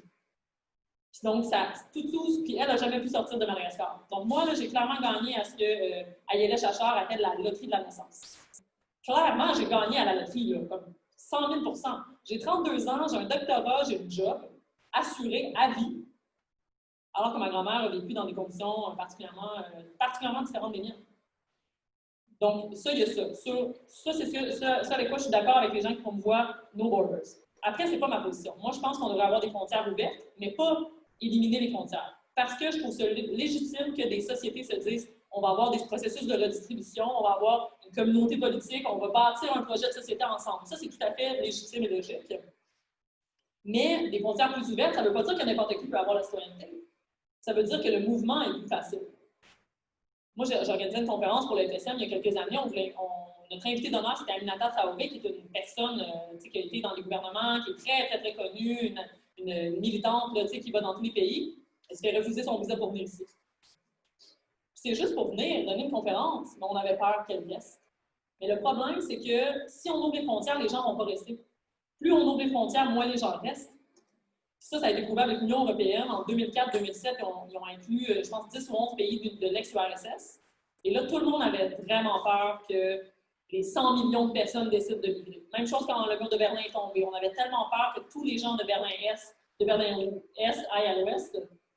Mais finalement, ce que ça a fait, c'est qu'il y a 4 millions de personnes sur les 100 millions qui ont immigré. Puis le salaire en Suède est 8 fois plus élevé que le salaire en Roumanie. Là, les positions des États-Unis en ce moment, c'est d'avoir peur que les Mexicains envahissent les États-Unis, alors que le salaire est juste 5 fois plus élevé. Mais on a 10 fois plus peur que soudainement, parce qu'on ouvre les frontières, ils vont nous envahir. Mais ce qu'on voit plutôt, c'est que depuis 10 ans, les frontières se sont durcies aux États-Unis et il y a de plus en plus d'immigration illégale. Parce qu'une fois que tu traverses, tu ne veux pas repartir. Fait que dans le fond, c'est drôle à dire, mais c'est une mécompréhension parce que plus les frontières sont poreuses, plus les gens viennent et quittent, sans avoir peur de ne pas pouvoir revenir, alors que si les frontières sont plus fermées, les gens vont pouvoir venir ici, puis dès qu'ils atteignent le territoire, ils vont pouvoir rester. Donc, les frontières plus ouvertes, ça veut dire de donner la citoyenneté à tous. Moi, je pense qu'on devrait donner la citoyenneté à plus de monde, puis changer notre manière de donner la citoyenneté, ce serait pas méritocratique. Il ne faudrait pas que tu sauves un bébé d'un immeuble pour être considéré un héros, pour avoir ta citoyenneté des mains du président, que tu ne devrais pas avoir à attraper la COVID parce que tu as soigné des gens dans un CHSLD pour pouvoir avoir accès à la citoyenneté. Puis même quand tu fais ça, on ne te la donne pas. Il y a l'histoire de Mamadou Konaté que j'espère que vous allez aller voir la pétition, que vous allez la signer, que vous allez donner pour son cas parce qu'il n'était pas dans les anges gardiens parce qu'il nettoyait les CHSLD. Là, on a vraiment fait une distinction bizarre de comme si tu administres des pilules, tu mérites, mais il a travaillé 2 semaines plus tard, attrapé la COVID. Il est resté chez lui 2 semaines. Il est revenu parce que le gouvernement disait qu'il faut que vous veniez. On a fait un appel à la solidarité. Il est retourné. Quelques semaines plus tard, on l'a enfermé parce qu'on va le renvoyer chez lui. Fait que même des gens extrêmement méritocratiques, extrêmement méritants de cette citoyenneté, la sacro-sainte de cette citoyenneté, on ne leur donne pas. Comme quels critères on va avoir, qu'est-ce qu'il va falloir faire pour que les gens nous prouvent qu'on veut les accepter? Je pense qu'il faut changer nos critères et arrêter de juste focaliser sur les gens qui ont des diplômes, parce que de toute façon, les entreprises nous disent que ce n'est pas de ça nécessairement qu'on a besoin. En tout cas, juste redéfinir ça et être plus ouvert, c'est la première étape, je pense, pour un projet solidaire. Je trouve que ça mérite une prise de conscience aussi sur la violence des termes, quand tu dis se faire envahir, les flux migratoires, comme si justement les personnes sont totalement déshumanisées. Puis, tu racontes l'histoire de l'espace Shanghai, mais même au Sénégal, je ne peux pas dire exactement quelle année, mais durant très longtemps, entre le Sénégal et la France, il y avait une libre circulation. On peut penser que le Sénégal, un pays pauvre, tout le monde va se sauver, va partir en France. Mais non, ça a généré justement des échanges culturels, des échanges académiques. On est dans une situation quand même colonisateur-colonisé, là, mais quand même, il n'y a pas eu ces grands mouvements-là. Ça a été montré maintes fois que les frontières plus ouvertes n'entraînaient pas des grands mouvements, et puis au contraire, les gens n'étaient pas coincés là-bas. Puis j'ai envie, avant de passer à la période de questions, parce qu'aujourd'hui, on voulait présenter des vidéos, des témoignages qu'on ne pourra pas, mais je vais en faire deux moi-même. Ben, trois histoires qui me côtoient en ce moment. La première, l'oncle de ma fille en ce moment, Cameroun, pas de possibilité en ce moment d'aller à l'école pour les enfants, beaucoup de difficultés, pas d'emploi en fait. Travailleurs informels comme une grande majorité de la planète, des gens sur la planète en fait, donc, avec la situation du COVID, c'est extrêmement difficile. Décident de prendre le courage à deux mains comme plusieurs autres, parce que c'est ça aussi qu'il faut se rendre compte, c'est qu'on soit d'accord ou pas, ça va continuer. Les gens ils vont continuer de vouloir chercher un avenir pour leurs enfants, fait qu'on peut se dire, ben oui, mais ça n'a pas d'allure, ils ne peuvent pas venir, ils vont continuer à le faire. Est-ce qu'on veut que les gens continuent à le faire en se mettant en danger? Pour finir l'histoire, qu'est-ce qui est arrivé finalement? Il part, finalement, comme souvent, il y a des passeurs et des cueillettes qui se retrouvent en Libye, comme plusieurs autres. Puis en Libye, en ce moment, il y a énormément de personnes incarcérées. Il y a de la traite humaine, ça a été dénoncé. Il y en a, peut-être que vous avez vu des vidéos aussi sur l'île de Lesbos. C'est des situations abominables parce que, dans le fond, on ferme les murs. On n'autorise pas, justement, cette circulation-là. Puis pourtant, l'oncle à ma fille, il est soudeur. Il y a une pénurie monstre de soudeurs au Bas-Saint-Laurent en ce moment. Rivière-du-Loup disait qu'il a perdu des contrats de millions. Là, je ne veux pas juste le traiter comme un diplôme, l'oncle à ma fille, mais puis même qu'on n'a pas réussi à rien faire pour qu'il puisse avoir un visa de travail pour ici. Étant des gens avec un bon niveau d'instruction, des moyens financiers, puis même à ça, on n'a pas réussi. On a une collègue, Marie-Neige Bessner, que sûrement plusieurs connaissent ici, qui est coincée avec un enfant depuis 2 ans en Italie avec son copain qui est arménien. Encore là, plein de murs bureaucratiques qui fait qu'elle ne peut pas rentrer au pays. La tante de ma fille, en ce moment, elle a quitté le Cameroun aussi, zone justement djihadiste, où elle était, parce que dans le fond, sans rentrer dans l'histoire du Cameroun en ce moment, mais j'ai oublié leur nom, c'est pas le Boko Haram, un groupe assez violent qui est dans le nord du Cameroun. Donc, elle a dû quitter. Elle a réussi à se rendre sur un bateau. Elle a eu la chance que sur son bateau, il y avait une journaliste et avocate qui l'a pris sous son aile, puis en ce moment, elle est en Espagne.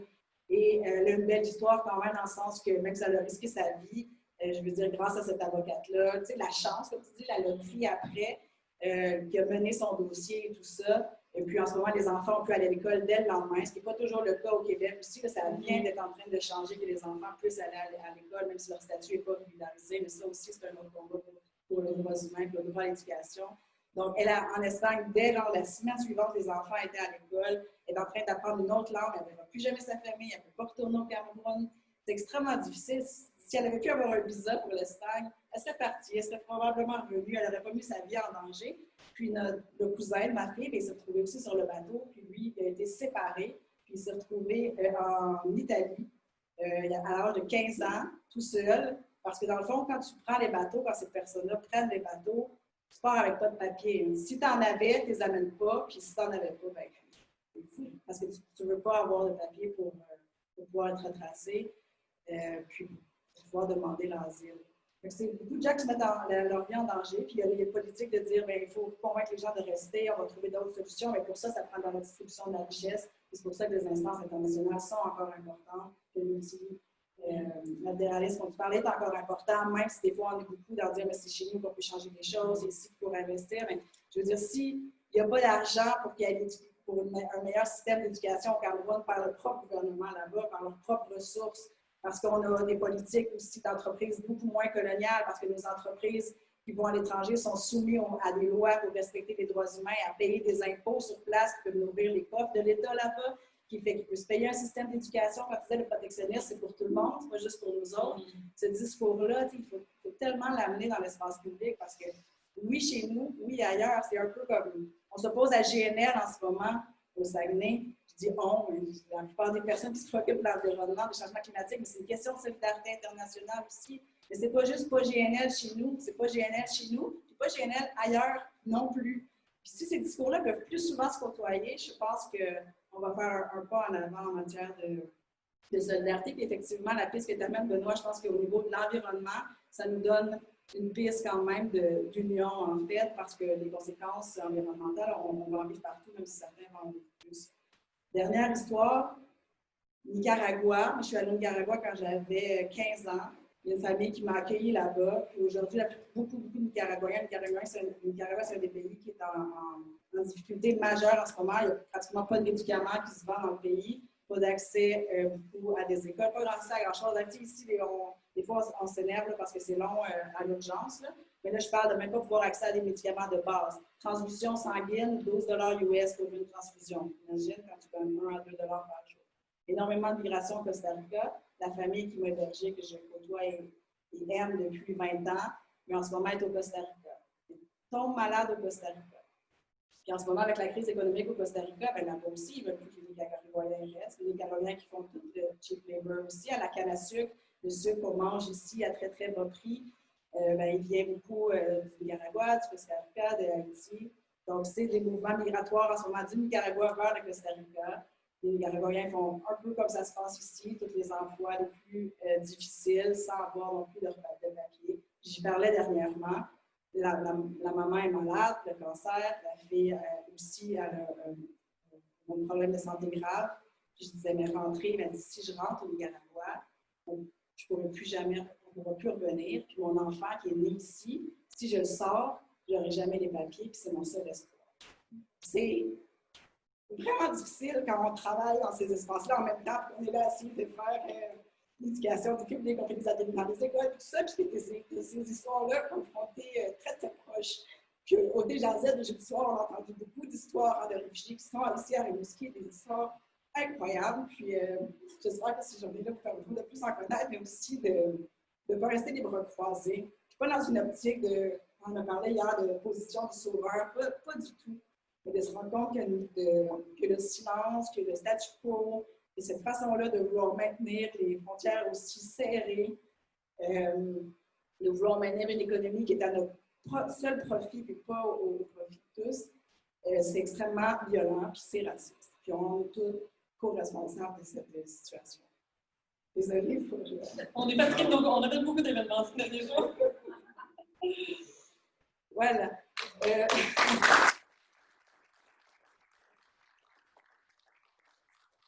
J'aurais aimé qu'ils racontent ces histoires-là eux-mêmes, mais en tout cas, on va diffuser plein d'autres histoires en ligne, puis on va continuer à faire des rencontres aussi avec Accueil Intégration Bassin-Laurent. Sur le site de JQSI, là, il y a toutes les ressources sont émises de tous les organismes en ce moment aussi qui sont en défense des travailleurs migrants, des réfugiés, des personnes migrantes. En ce moment, elles s'organisent elles-mêmes. On n'est pas juste une gang de blancs de la solidarité internationale qui s'intéressent à ces questions-là. Je veux dire, il y a des populations affectées partout sur la planète et elles se mobilisent elles-mêmes. Puis elles demandent juste en ce moment de l'écoute. Puis je pense que notre premier geste contre le racisme en ce moment, c'est l'écoute. Et là, j'ai assez parlé, justement. Il y avait le troisième panéliste. Je vais commencer par des questions dans la salle. Après, on ira en ligne.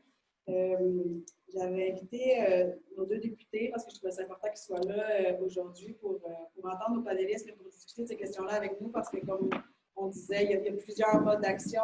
Il y a la rencontre, il y a l'échange, il y a l'information, mais il y a aussi les pressions politiques, il y a aussi l'univers en soi politique. Et c'est pour ça que je trouvais ça important qu'ils soient là. Donc, je vous remercie vraiment d'avoir trouvé du temps dans votre horaire pour être là avec nous cet après-midi. Donc, je vais donner la parole au député de Rimouski-Neigette, Harold Lebel, qui est aussi porte-parole au niveau de la solidarité sociale, pauvreté et action communautaire autonome pour le Parti québécois. Donc, si tu peux parler fort, tu peux le micro dans la salle pour que tout le monde puisse t'entendre. Monsieur Lebel, si vous pouviez vous rapprocher pour que les gens puissent vous voir. Bonjour. J'ai beaucoup aimé le panel. Des fois, on se dit la souveraineté, le projet souverainiste est comme mort, mais quand je vous entends y réfléchir, parce que d'y donner une perspective, non, il n'est pas mort. C'est un projet qui se renouvelle, qui doit se renouveler. Il est loin d'être mort en entendant ce que vous avez dit. Moi, je suis un militant communautaire. J'ai commencé dans les groupes communautaires. Pour moi, le projet souverainiste, je m'identifie comme quelqu'un qui veut du changement. Je suis souverainiste parce que je veux des changements. Il faisait partie, je suis souverainiste parce que je lutte contre la pauvreté, je lutte contre. Ça fait partie du même mouvement, je trouve, que nos villages continuent à vivre, qu'on ne ferme pas nos villages. Moi, ça fait partie de la même affaire. C'est pour ça que je suis souverainiste. Moi, j'avais deux questions pour vous autres. La première, c'est dans le mouvement souverainiste, il y a une grosse bataille pour garder la langue, la culture. Vous n'avez pas parlé de ce bout-là, mais quand on regarde Montréal qui s'anglicise de plus en plus, on a peur.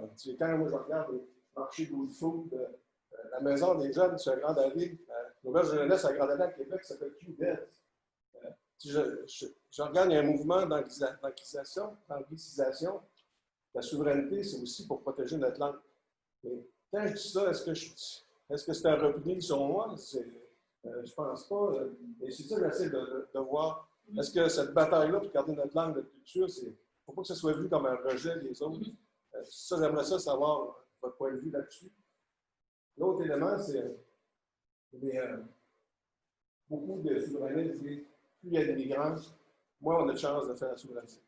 C'est parce qu'il y a un mouvement des fédéralistes dans le passé, le gouvernement fédéral, c'est souvent servi d'immigration pour venir, entre autres, au dernier référendum, pour faire en sorte que les gens viennent voter non à la dernière minute. J'écoutais le journaliste Leduc à le Canada dire qu'il était à Montréal, qu'il avait été dans le camp du Nord, il avait rencontré un jeune Pakistanais qui est arrivé depuis 1 an, qui avait voté non, puis il fêtait le non. Ça, c'est une stratégie.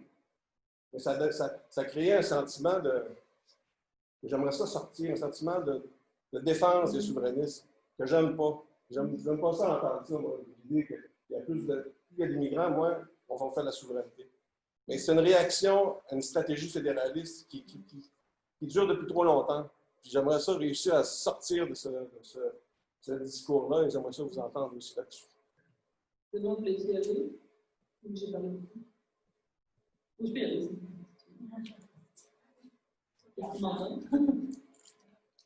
OK, ben je vais y aller. Mais c'est pour ça qu'il faut que je remonte plus de souverainistes qui sont d'accord avec des choses que je pense parce qu'on n'est vraiment pas si loin, tu sais. C'est juste que moi, c'est pas mon combat, mais en même temps, tu sais, je voterais oui. Si le parti au pouvoir représente ce qu'on est en train de dire. Puis, je pense, comme vous dites, je pense absolument pas que de protéger la langue, ça s'oppose à c'est un repli sur soi. Au contraire, comme je disais tantôt, c'est ça, il ne faut pas penser qu'il y avait toute une mouvance de citoyens du monde, là, très multiculturel ou interculturel, avoir un genre de mouvement où tout le monde, on devrait tous cohabiter. Puis, oui, mais moi, je pense que c'est important d'avoir une communauté politique. Moi, j'ai fait mon doctorat à Toronto. Je suis venue ici dès que j'étais en rédaction pour pouvoir être chez moi. J'enseigne, je ne le dis pas à personne, mais j'enseigne à Ottawa, j'ai mon appartement à Montréal. C'est important d'être près de chez soi et de créer des liens, un tissu social, tout ça. Puis je pense qu'il faut justement essayer de faire d'éducation pour défaire le fait que c'est un jeu à somme nulle, puis que si on protège notre langue, ça veut dire qu'on est replié sur soi. C'est pas ça, mais le repli sur soi, c'est quand on va, par exemple, avoir des gestes méprisants, islamophobes contre des femmes ou aller dans les métros. C'est quand, parce qu'il y a des gens qui se sentent plus attaqués que ça. Ça, c'est pas un repli sur soi pour moi. Mais il y a des gens qui sentent que c'est plus que ça, que dès qu'ils vont voir quelqu'un différent, ils vont se sentir attaqués dans leur identité, que si leur enfant va à l'école avec des enfants noirs, ils vont déprécier ces enfants-là. Donc, ça, c'est un repli sur soi. Puis, c'est parce qu'il y a un glissement. Il y a certaines personnes qui vont pousser cette réflexion-là plus loin, mais on doit faire comprendre à ceux qui veulent protéger la langue et la culture québécoise que c'est tout à fait légitime. Puis qu'on peut être solidaire de l'autre, puis que cette solidarité-là, puis l'accueil de ces personnes-là ne va pas changer ou ne va pas minimiser notre solidité identitaire. Les deux peuvent se faire main dans la main. Puis moi, je trouve ça drôle quand on pense que c'est vrai que ça a été une stratégie réelle qui a été utilisée, surtout pendant le deuxième référendum, de favoriser l'immigration ou dire convaincre les immigrants qu'il fallait voter pour le non. Moi, mon père a toujours voté pour des partis souverainistes. Mon père, c'est la personne la plus souverainiste de mon foyer. Bon, ma mère, c'est une autre histoire, mais ça, c'est Purlaine, c'est une demeure qui est. En tout cas, ça pour dire que c'est une stratégie réelle, c'est un problème réel. Après ça, je pense qu'il faut convaincre les populations migrantes, les gens qui émigrent, que le projet de souverainisme les inclut. C'est pour ça que je pense que l'argument stratégique, c'est pas suffisant. Il faut leur dire que, ben non, on les accepte parce qu'ils et elles améliorent le Québec, parce qu'ils et elles font partie intégrante de notre communauté politique, même si on veut parler français, même si... la loi 101 a changé le Québec à jamais, puis c'est une des meilleures choses que le Québec a connues. Sauf que, après ça, des politiques anti-mixité, il y a comme des... Il ne faut pas minimiser l'importance de ce qu'on a fait pour le Québec, mais faut aller plus loin que ça, puis là, comme commencer à les convaincre que, surtout si on veut faire un référendum, il va falloir convaincre ces gens-là. Là, c'est vrai qu'il faut être stratégique, puis voir comment on peut les inclure dans ce projet de loi aussi. Benoît, je ne sais pas si tu Oui, je dirais que la deuxième question posée par M. Lebel, mon livre au complet, dans le fond, cherche à répondre à cette question-là. Donc, je pourrais parler longtemps. Mais je dirais que je vais aller dans le même sens que Maïka, évidemment, sur la question d'un projet inclusif. C'est très important que notre projet politique soit basé sur une vision civique de la nation, donc qui permet à toutes les personnes qui vivent dans la société québécoise d'avoir une part égale dans la définition du projet lui-même. Donc ça, c'est absolument essentiel. Ce qui peut se faire, entre autres, à travers le processus de l'Assemblée constituante, dont je parle dans mon dernier chapitre. Mais je dirais qu'au-delà de ça, je vais reprendre un peu une idée que j'ai avancée plus tôt aujourd'hui, c'est que les indépendantistes devraient mettre de l'avant des politiques qui sont plus avantageuses que celles du régime fédéral canadien pour les personnes migrantes, pour les différentes minorités et pour les Autochtones. On ne peut pas répondre à la stratégie de division du fédéral en répondant avec un repli identitaire, parce que si on répond avec un repli identitaire, on accentue cette division-là plutôt que de la combattre. Et pour moi, je verrais un contraste majeur entre la loi 101 dont Maïka vient de parler, qui était justement la pierre fondatrice de ce qu'on appelle l'interculturalisme au Québec, l'idée que les enfants de partout vont aller dans les mêmes écoles et apprendre en français. Et ça, c'était une politique interculturelle et c'était une politique qui a donné naissance à une génération, la génération de la loi 101, qui a beaucoup de difficultés à accepter justement les politiques plus conservatrices ou de repli identitaire pour des raisons évidentes. Et donc, je pense qu'il faut donner du pouvoir et de l'initiative à ces générations-là qui ont grandi après l'adoption de la loi 101. Et par contraste, il faut mettre... faut parler franchement du fait que la Charte des valeurs québécoises, le projet de loi 60 de 2013, a comme détricoté un peu ce que la loi 101 avait fait, est allé complètement dans le sens contraire et a braqué beaucoup de monde, incluant des membres du groupe ethnique majoritaire dont je suis. Ça a fâché beaucoup de monde qui était pour la souveraineté ou sympathique à la souveraineté ou ouvert à l'idée de la souveraineté contre le nationalisme québécois en général sous toutes ses formes. Et ça, c'est un dommage politique et idéologique qui a été causé par ce projet de loi-là, qui est très difficile à surmonter et à réparer. Donc, on ne peut pas aller dans ces deux directions-là en même temps. Il faut choisir soit l'ouverture ou le repli sur soi,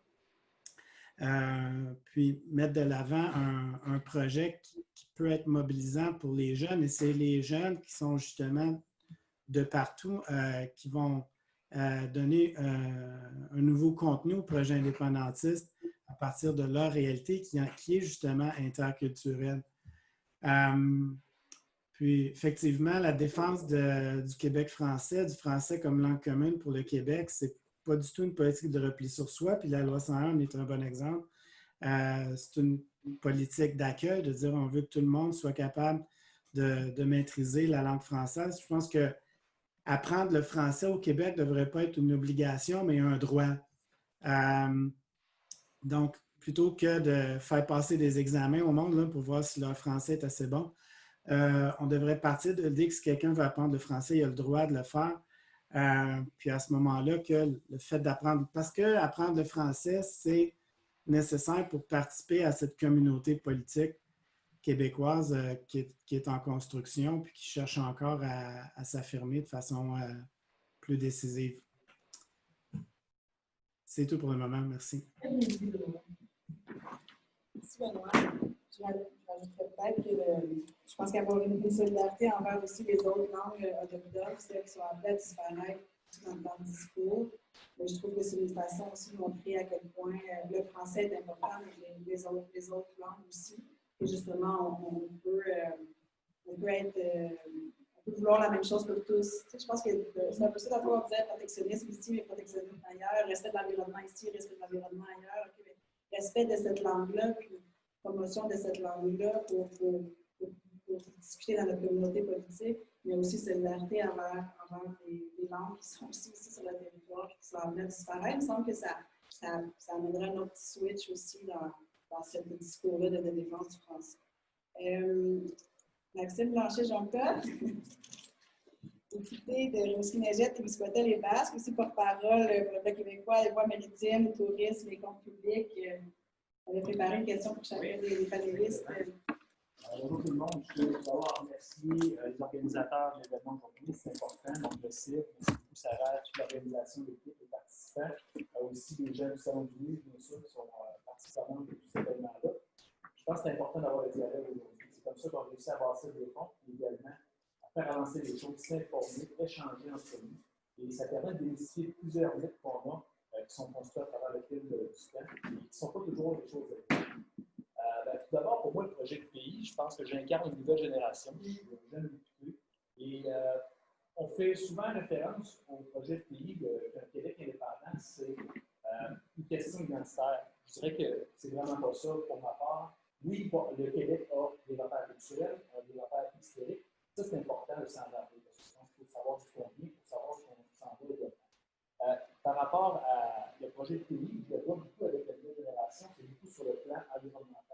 Présentement, le Québec est dans un poids politique inférieur comparativement à tout le reste du Canada. Donc, quand on a des visées, des visions beaucoup plus axé sur les changements climatiques, ben là, c'est certain que même si le Québec a le meilleur projet, a la bonne volonté, à travers le Canada, notre poids politique est inférieur, donc on n'arrive pas nécessairement à avoir vraiment notre émancipation en tant que société.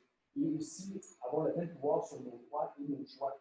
Et ça, je l'entendais tout à l'heure, on avait beaucoup de choses à échanger ensemble, mais c'est effectivement ça. On peut dire à la remorque de certaines décisions que le fédéral tarde à avoir. Moi, je le vois concrètement. Il y a beaucoup d'histoires déchirantes que j'ai à chaque semaine. Des gens qui viennent me rencontrer dans mon bureau, que ce soit des gens qui sont issus de l'immigration, des réfugiés. Je vois vraiment l'appareil gouvernemental fédéral qui est dysfonctionnel. Le Québec a, disons, tout vraiment là, à sa portée pour pouvoir être maître de ses choix, maître de ses décisions. Et ça, présentement, notre fédéral, on a essayé de le reconstruire, on peut dire, de le réformer, l'appareil fédéral, et ça n'a pas été possible. Et là, je fais bien sûr référence à des contextes historiques. On parle du Boris, de Mich, de Charlottetown. On a eu 2 référendums à l'espace de 15 ans. Trouvez-moi dans l'histoire des peuples qui ont réussi à avoir 2 référendums en l'espace de 15 ans. Ça ne se trouve pas ça. Donc, on est chanceux ici au Québec d'avoir eu ces débats de société-là qui ont fait évoluer les choses, mais qui ont permis aussi d'avoir des dialogues entre toute la société. Et pour moi, le projet de pays, c'est un projet progressiste, parce que c'est la liberté des peuples. Qu'est-ce qu'il y a de plus noble que la liberté? Donc, oui, la solidarité, c'est quelque chose qui me tient à cœur profondément, mais la liberté des peuples, libre de nos choix, libre de nos destinées, et particulièrement sur l'enjeu de la mobilité migratoire, et également sur la solidarité internationale, on va pouvoir parler de nation à nation. Ça nous prend les leviers, les outils. Présentement, le Québec n'a pas ces outils-là, n'a pas les leviers, parce que ce n'est pas un pays.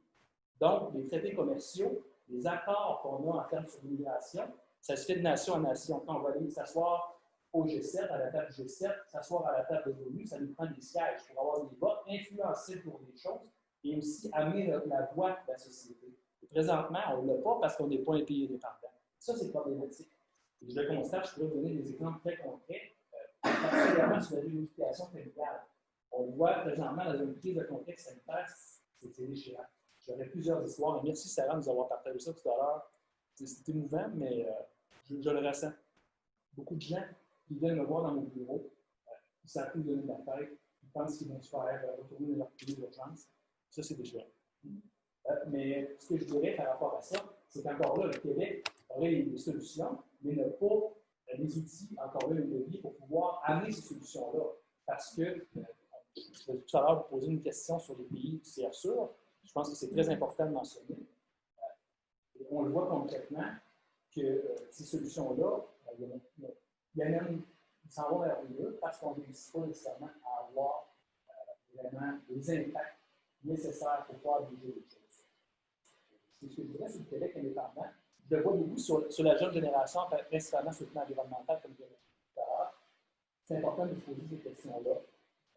Il y a encore là aussi sur le point de vue international qu'on veut traiter, et particulièrement avec les Premières Nations. Pour ma part, je reconnais l'existence du racisme systémique. La loi sur les Indiens, c'est une loi qui est raciste aussi, mais encore là, on est dans un État fédéral qui a conscience en partie de ces choses-là, mais là, il faut passer la parole aux gens. Et là, finalement, on ressent pas ça. J'étais dans des débats dans les dernières semaines sur des thérapies de conversion, sur la reconnaissance des Premières Nations. Je veux que ces gens-là aient des conditions saines et tout à fait humaines. Je dirais d'abord, on parle d'eau potable dans certains endroits au Canada. Ce n'est pas des endroits isolés dans le monde, l'Amazonie, on peut dire. Hein? Et on n'a pas conscience de ça. Et je pense que c'est important d'avoir le dialogue, d'informer les gens, conscientiser les gens aussi. Et pour moi, le Québec indépendant permettrait au moins, je ne dirais pas que ça va régler tous les problèmes, mais ça va nous permettre d'au moins d'avoir les pouvoirs, les outils sur l'émancipation de notre société. Aussi, bien sûr, de parler de nation en nation, d'égal à égal, autant avec les autres peuples du monde et aussi avec les Premières Nations. Donc, je vais y aller sur mes questions. Mme Sonergy, vous avez parlé, bien sûr, des multinationales. Je ne peux pas m'empêcher de parler de ça. Je peux vous dire concrètement au fédéral, présentement, le Québec souhaiterait taxer les géants du Web et on attend encore après les géants du Web, hein, les Google, Amazon, Facebook, donc les fameux GAFA. Et j'ai apporté mon papier parce que je souhaitais vous citer, je trouvais ça très intéressant et je ne voulais pas déformer vos propos. Donc, vous avez écrit que les mouvements progressifs doivent s'approprier un discours renforçant le pouvoir des États sur les multinationales, et ce, dans le but que toutes les nations se libèrent de ce système qui constitue le fondement de l'exploitation des unes par les autres. Donc là, bien sûr, je fais référence à l'indépendance du Québec. Est-ce que vous croyez que l'indépendance du Québec serait un moyen de renforcer le pouvoir de l'État face aux multinationales? Je vais juste, je vais y aller avec M. Renaud pour la question. M. Renaud, pour la question, bien sûr, je vais poser sur l'entente des tiers pays sûrs. Donc, on le voit présentement, le gouvernement fédéral conteste en cour fédérale l'entente des tiers pays sûrs. Présentement, c'est catastrophique. Il y a des gens qui doivent passer par des voies irrégulières parce que cette entente-là est appliquée. Donc, ma question, M. Renaud, ce serait que le gouvernement canadien, qui était présentement en appel de la décision de la Cour fédérale qui suspend l'entente sur les tiers pays sûrs, on sait que les États-Unis, et je peux en témoigner, là, qui ne sont pas nécessairement un pays sûr, à mon avis, ils ont montré que le gouvernement, ça a été montré que le gouvernement américain emprisonnait des demandeurs qui souhaitaient obtenir l'asile à la frontière, notamment. On ne leur donne pas accès à des conditions humaines, même à des avocats, des traducteurs. On leur refuse même accès à un téléphone. Pour ma part, et pour plusieurs indépendantistes, l'entente fait en sorte qu'on ne respecte pas nos obligations internationales envers les demandeurs d'asile. Donc, selon nous, pourquoi, selon vous, le gouvernement canadien souhaite-t-il à tout prix le maintien de cette entente? Merci. Je peux prendre la sorte de base, moi aussi. Merci beaucoup. Je vais répondre à la question, puis pour ajouter le point sur les tiers pays sûrs, il y a encore aujourd'hui 245 enfants qui sont séparés de leurs parents aux États-Unis. Donc, c'est pas un truc qui est terminé, là, c'est encore. Donc, absolument d'accord avec vous, les États-Unis ne sont absolument pas un pays sûr. Ils ont changé leur politique d'immigration, la violence avec laquelle ils gèrent les personnes migrantes. Donc, c'est vraiment. Là, au moins, on a une mini bonne nouvelle. Vous êtes pas au courant? On va voir comment ça va changer, mais bref, j'ai espoir. Oui, t'es trop occupée, toi, t'as pas voulu. Et pour répondre à votre question, j'ai l'impression que pour vous, la réponse est clairement que la souveraineté amènerait plus de pouvoir étatique sur les multinationales, mais en fait, ma réponse, c'est non. Dans le sens où pas nécessairement.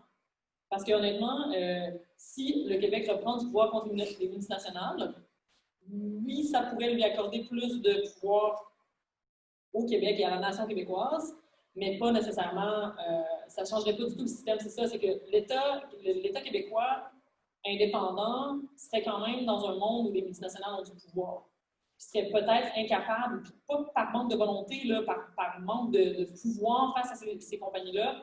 Puis il y a beaucoup de discours sur comment les multinationales, c'est important. Il faut le gouvernement québécois, et là, je ne parle pas des gouvernements souverainistes, mais il ne faut pas penser la souveraineté seulement par les positions que les partis souverainistes proposent, parce que si c'était le cas, demain matin, on l'a fait, sauf que si on fait la souveraineté, peut-être que 4 ans plus tard, ça va être la CAQ qui va revenir, peut-être que ça va être le Parti libéral, et ces partis-là ont donné des cadeaux à des compagnies multinationales bien pires que le Canada en termes proportionnels. Donc, je ne pense pas que... c'est ça, souvent, c'est difficile à argumenter, puis ça irait tellement mieux avec une bière sans masque, là. Mais souvent, on va penser aux décisions que le gouvernement fédéral fait ou les politiques qu'il va adopter, celles avec lesquelles on n'est pas d'accord, puis on va dire, mais regardez, nous, on ferait différemment, mais dans d'autres cas, c'est l'inverse. Encore là, je ne défends pas du tout l'État canadien, là, sauf que, c'est par exemple, par rapport à la régularisation des personnes en demande de statut d'asile, le gouvernement canadien allait plus loin, il voulait régulariser notamment les personnes qui font le ménage, notamment Mamadou Konaté, et là, finalement, c'est le gouvernement québécois qui a dit non, on va limiter seulement à ceux qui donnaient des soins. Donc, il y a toutes sortes de... C'est le gouvernement québécois qui veut baisser les seuils d'immigration en ce moment. C'est le gouvernement québécois qui a annulé le PEQ. Donc, la nation, c'est tout ce monde-là. C'est pour ça que moi, dans le fond, si c'était...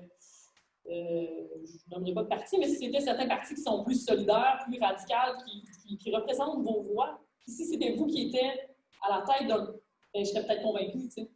Mais le problème, c'est que c'est pas tout le monde. Il faut faire beaucoup de travail de sensibilisation, puis pour que l'entièreté de notre sphère politique accepte qu'on va être plus solidaire. Ça me fait juste peur, en fait, mais Ça me fait peur comme le Canada me fait peur. Au sens C'est une complémentaire pour le multinational. Oui. Juste parce que, exemple, ici au Québec, on a des sociétés d'État qui sont très fortes, qui nous permettent d'être plus autonomes, autant sur le plan énergétique avec Hydro-Québec. On a même la caisse de dépôt de placement. C'est unique au monde. Et ça nous empêche d'être à la merci et se mettre au pied des grandes banques internationales. Donc, sur ce contexte-là, les multinationales, un État qui beaucoup plus avec les sociétés d'État fortes, notre rapport de force vis-à-vis d'un État québécois avec un Québec indépendant. Il y a quand même un mouvement politique vers moins de sociétés d'État, mais effectivement, peut-être qu'effectivement, le Québec serait plus fort face aux multinationales, mais le penchant, dans ma citation, ce que vous dites, c'est dans le fond, oui, ça, mais après ça, est-ce que le Québec va en profiter pour que cette force-là profite à tout le monde? Pas nécessairement. Donc, moi, c'est ça la limite, c'est que oui, ça peut nous aider, nous, mais est-ce que ça aide tout le monde? Est-ce qu'on se bat contre la mondialisation néolibérale ou dans le fond, on se bat pour le Québec contre la mondialisation néolibérale? C'est là le glissement parce qu'il y a beaucoup de partis ailleurs qu'au Québec, conservateurs, nationalistes, qui vont promouvoir ça dans cette optique-là. Fait que je pense qu'il faut promouvoir ce discours-là, de dire ça va nous profiter à nous, ça va profiter à tout le monde. Puis comment on va le faire? Comment on va le faire profiter à tout le monde, cette position-là de projet national? Benoît. Oui, ben j'ai pas fouillé en détail la question qui est soulevée par rapport à l'entente sur les pays tiers, mais ce qui me vient en tête en participant à notre conversation aujourd'hui, c'est que l'opposition du gouvernement canadien vient probablement du fait qu'ils ont peur que si ils changeaient leur politique et qu'ils acceptaient effectivement les personnes réfugiées en disant qu'ils ne sont pas en sécurité aux États-Unis, ça encouragerait probablement beaucoup de sans-papiers qui vivent présentement aux États-Unis à venir au Canada. Puis le gouvernement canadien ne veut probablement pas encourager cette dynamique-là dans un contexte où on a une organisation comme ICE, Immigration and Customs Enforcement, qui est particulièrement brutale aux États-Unis depuis qu'elle a été mise en place, puis des politiques de déportation assez systématique des migrantes et des migrants, incluant à l'époque d'Obama. Ce n'est pas Trump qui a inventé ça. Il a empiré des politiques qui étaient déjà passablement restrictives et répressives. Donc, bon, est-ce que ça va changer avec Biden? On peut espérer que ça s'améliore. En fait, il a pris des engagements à l'effet d'améliorer un certain nombre de politiques de réglementation et tout ça par les executive orders du président, mais j'ai l'impression que cette contestation judiciaire-là de la part du gouvernement fédéral est un exemple du fait que le gouvernement canadien actuel, au-delà de ses beaux discours, n'est pas en fait en faveur d'une ouverture des frontières et a plutôt une approche de l'immigration qui est une approche néolibérale, c'est-à-dire qu'on veut le nombre et le type de migrantes et de migrants qui correspond à une certaine vision de l'économie, à une certaine politique économique, puis aux besoins de certaines entreprises, et non pas une vision humanitaire ou de solidarité internationale. C'est tout. Merci, Benoît. Le temps file, j'aimerais quand même pouvoir laisser la parole à quelqu'un dans la salle si quelqu'un avait une question ou un commentaire.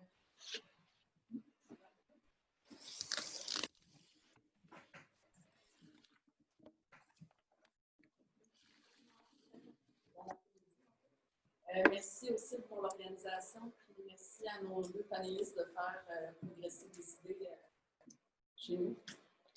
Donc, j'ai deux questions. En fait, la première, j'ai un peu abordé hier dans la conférence qui a eu lieu hier soir, j'étais à distance. Et en fait, moi, qu'est-ce qui me questionne particulièrement en ce moment, c'est qu'on est dans un contexte politique très polarisé. On le voit avec justement les résultats des élections aux États-Unis.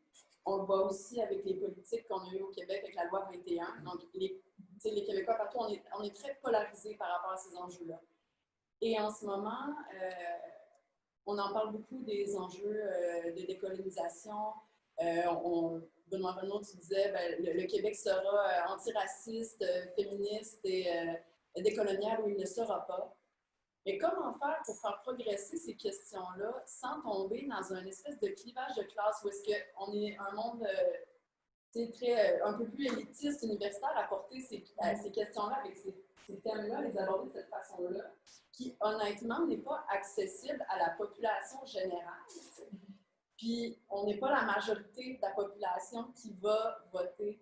Donc, quand on dit qu'il y a une notion, est-ce qu'il faut dire éthiquement ce qui est bien, comment rendre ça accessible, comment démocratiser tout ça? Je pense qu'en ce moment, on prend une voie qui n'est pas très prolifique pour atteindre ce but-là. Donc, ça, c'est ma première intervention. Et la deuxième, par rapport aux enjeux de souveraineté que Benoît Renaud, on pourrait revenir encore avec la phrase le Québec sera féministe, antiraciste, décolonial ou il ne sera pas.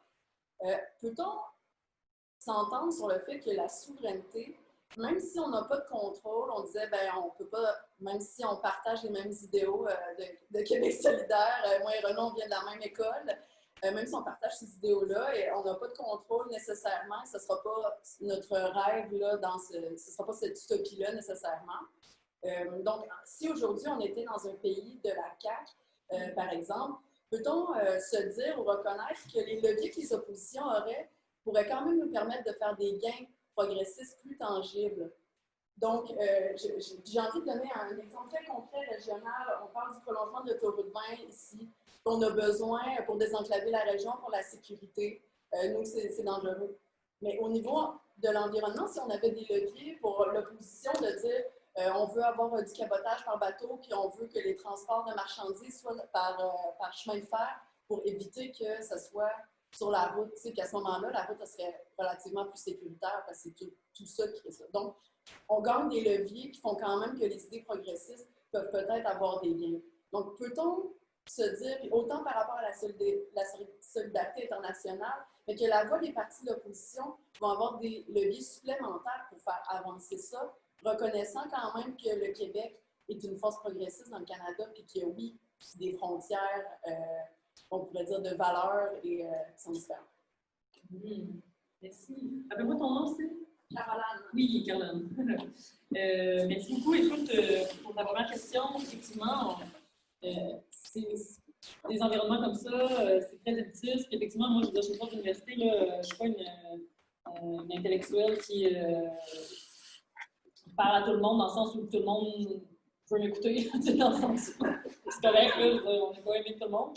Mais c'est vrai, je pense que quand même, moi, les gens que j'ai parlé depuis que j'ai écrit mon livre, c'est pas juste des intellectuels, là, au sens où, hier, on parlait avec du monde qui travaille en immigration, puis j'essaie d'adapter des concepts, puis je pense que ces conversations-là sont utiles pour que chaque personne, après ça, reparte dans ces milieux qui ne vont pas utiliser le terme décolonisé, là, mais ils vont peut-être parler de Mamadou Konaté, ils vont peut-être parler d'histoires dont ça reparle, ils vont peut-être avoir plus d'outils pour parler du racisme systémique sans dire aux gens qui sont racistes.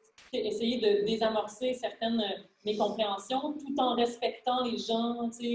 Dans ma famille, je n'utilise pas le terme décolonisation, là. Mais dans ma famille, de la famille de ma mère. Mais on va parler de l'histoire de mon père, on va parler de comment il a immigré. Puis là, soudainement, ça a fait un petit... Plus il y a de personnes migrantes, plus finalement, on réalise que ça ne change pas tant notre force identitaire. C'est pas ça, en tout cas, qui l'affecte nécessairement. Mais effectivement, je pense que c'est un travail, là, parce que ce travail de décolonisation-là, ce travail de réhumanisation-là de l'autre, c'est un travail qui va se faire par des campagnes, puis par des conversations autour d'une bière, par des parties de famille. Puis donc, vraiment, c'est effectivement, tu as raison, il faut aller plus loin là-dedans. Puis, ta deuxième question est bonne, mais je vais la laisser à Benoît. Je trouve que c'est un bon argument, en fait, pour la souveraineté. Je suis quand même pas complètement convaincue, là. Mais ça serait fou. Mon chum m'en voudrait. 2 heures avec du monde que je connais pas, puis finalement...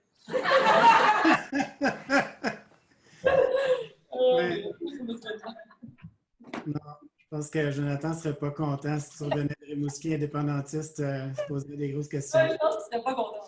Oui. Caroline pose des grandes questions politiques, stratégiques, auxquelles on réfléchit, tout le monde, si on est impliqué dans ces questions-là. Puis il n'y a pas de recette facile, là, mais que j'essaie de mettre de l'avant, puis si je me base sur certaines des choses que j'affirme dans mon bouquin, que je vous encourage à vous procurer ou à emprunter à la bibliothèque la plus proche de chez vous, c'est qu'on a besoin d'une convergence des mouvements, d'une convergence des luttes. C'est sur le terrain des luttes sociales que des gens de différents horizons, de différents milieux, de différentes cultures politiques, parlant différentes langues, peuvent se retrouver et se regrouper.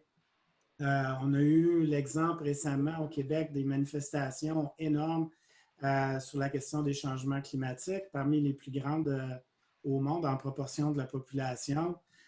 C'est dans des batailles comme celle-là qu'on peut rallier les gens puis créer une situation où les gens vont vouloir se parler puis vont chercher à se comprendre pour pouvoir avancer ensemble sur ce genre de terrain-là. Un autre bon exemple récent, là, on pense aux élections aux États-Unis. Moi, je n'ai pas dormi beaucoup la nuit de mardi à mercredi, je vais vous l'avouer. Mais les campagnes de Bernie Sanders puis des mouvements sociaux qui ont inspiré la campagne de Bernie Sanders aux États-Unis, comme Medicare for All, hein, l'assurance maladie pour tout le monde, le salaire minimum à 15 $. D'ailleurs, le salaire minimum à 15 $ a été voté par référendum en Floride mardi, cette semaine. Donc, un État qui a voté pour Trump a aussi voté pour le salaire minimum à 15 $. Je pense que ça donne un exemple du fait qu'au-delà de la polarisation dont Caroline parlait, il y a des enjeux sur lesquels des gens qui ont différents horizons culturels ou idéologiques ou de classe sociale et d'autres peuvent se rejoindre.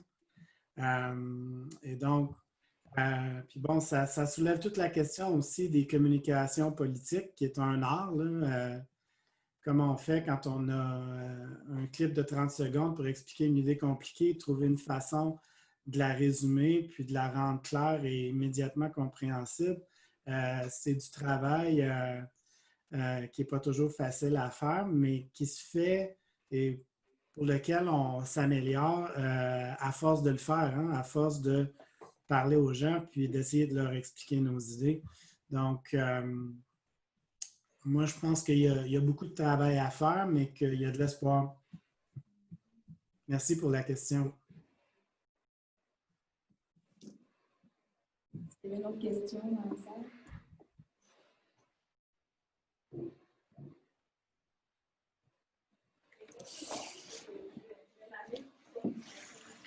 J'ai l'impression qu'on est passé dans l'espace public pour tenter d'expliquer en quoi la solidarité envers l'autre, avec un âme majuscule, comme disait Montchamp, est un devoir parce qu'il me semble que depuis des décennies, on a manqué le bateau d'éducation à la culture et à l'esprit critique. La culture est rendue un produit industriel, donc ne communique plus de projet identitaire et l'éducation est un système à former des ressources humaines fonctionnelles individualistes plutôt que des citoyens à part entière, citoyens.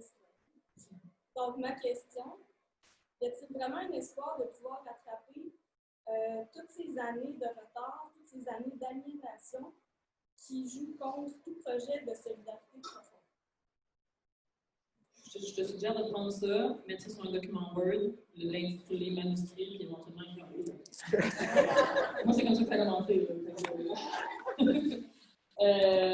Moi, je suis pleine d'optimisme. Vous connaissez sûrement, apparemment, c'est une sœur du coin, Jeanne-Marie Bruguera, qui est ma mentor spirituelle, ma mère, ma sœur, c'est elle aussi qui m'héberge par ailleurs. Et elle m'a beaucoup influencée dans l'optimisme, dans la compassion, dans l'idée que c'est par l'amour révolutionnaire qu'on va changer les choses. Puis je pense qu'il n'est jamais trop tard. Parce que si on se dit ça, on va être dans le cynisme puis dans l'amertume, puis on ne va pas pouvoir avancer. Puis comme disait plutôt M. le député, si pour des souverainistes, il ne faut pas penser que le projet est mort. S'il n'est pas mort, il faut renouveler notre manière de penser les choses, il faut continuer à discuter avec les gens. Puis la décolonisation de l'esprit, je répète, c'est la décolonisation, c'est comme la réhumanisation de l'autre avec un grand A, c'est de réhumaniser nos relations sociales, réhumaniser notre manière qu'on a de voir les gens à l'international, de s'intéresser à des problématiques, de s'intéresser quand on dit qu'il y a 150 femmes qui sont décédées dans l'écroulement d'une usine au Bangladesh. C'est de donner autant aux mausolées de Tombouctou qui sont détruits qu'à la cathédrale Notre-Dame. C'est de percevoir l'humanité en chacun d'entre nous. Ça, c'est un processus constant que beaucoup ont commencé, puis c'est un processus qu'on doit continuer, puis c'est déjà commencé. C'est juste que le changement social, si on le voit comme d'un coup, c'est sûr qu'on a de la misère à voir où on s'en va avec ça, mais ça va être petit à petit, puis peu à peu, on va changer l'ordre des choses, parce que la décolonisation, ça commence à l'intérieur de chacun d'entre nous. Puis après ça, ça va aller vers des projets politiques. Donc vraiment, pour adopter un projet solidaire radicalement différent, il va falloir faire ce travail-là. Et oui, j'ai l'espoir qu'on va pouvoir rattraper toutes ces années de retard. Benoît, si t'es pas optimiste, tu vas avoir l'approche. Oui, oui, j'ai la réputation d'être quelqu'un de foncièrement optimiste, ce qui fait que je suis souvent déçu. Mais bon, c'est la vie, hein, c'est les hauts et les bas de l'optimiste. Mais ce que je voudrais mettre de l'avant, c'est peut-être une perspective de quelqu'un de mon âge, qu'on pourrait appeler le Moyen Âge. L'âge moyen. Je suis quelqu'un qui a commencé à militer dans les années 80. Je peux vous dire que les années 80, là, si tu étais socialiste, si tu étais de gauche, si tu étais pour la justice sociale puis que tu voulais changer le monde, vraiment, tu avais une méchante côte à remonter dans les années 80 parce que c'était le triomphe du néolibéralisme avec Reagan, Thatcher, Mulroney et ainsi de suite. Les années 90, c'était pas beaucoup mieux. C'était juste comme la consolidation des reculs qui avaient été imposés dans les années 80. Par contraste, ce qu'on voit depuis 2000, je dirais, est beaucoup plus positif. Il y a eu, depuis une vingtaine d'années maintenant, beaucoup de grandes mobilisations. Récemment, ça a été le Chili, mais qui a eu des mobilisations gigantesques. Je pense que c'est encore en cours. Ça se promène un peu partout dans le monde, des manifestations de millions de personnes, des grèves énormes. En Inde, il y a eu la plus grande grève de l'histoire de l'humanité en nombre de personnes en grève. Là, je pense que c'était 40 millions, quelque chose comme ça. Il y a des mouvements de masse, le mouvement sur la question du climat. Je pense que au moins on a ces mouvements-là dans la rue, dans la société. Il y a des gens qui cherchent à changer les choses autour d'eux, dans leur communauté, dans leur milieu de vie. Puis ces mouvements-là sont porteurs d'espoir. Le défi, ce qui est compliqué, c'est de traduire cette énergie-là, cette mobilisation-là, de transposer ça dans un projet politique. Un projet politique dans le sens du projet qui pourrait être porté par des gouvernements. Hein. Je suis d'accord avec Maïka pour dire que c'est juste le Québec ou même le Canada qui adopte des politiques différentes, on va avoir un méchant problème. Donc, il faut essayer de traduire ces mobilisations-là, cette volonté-là, cet espoir-là dans des projets politiques concrets, puis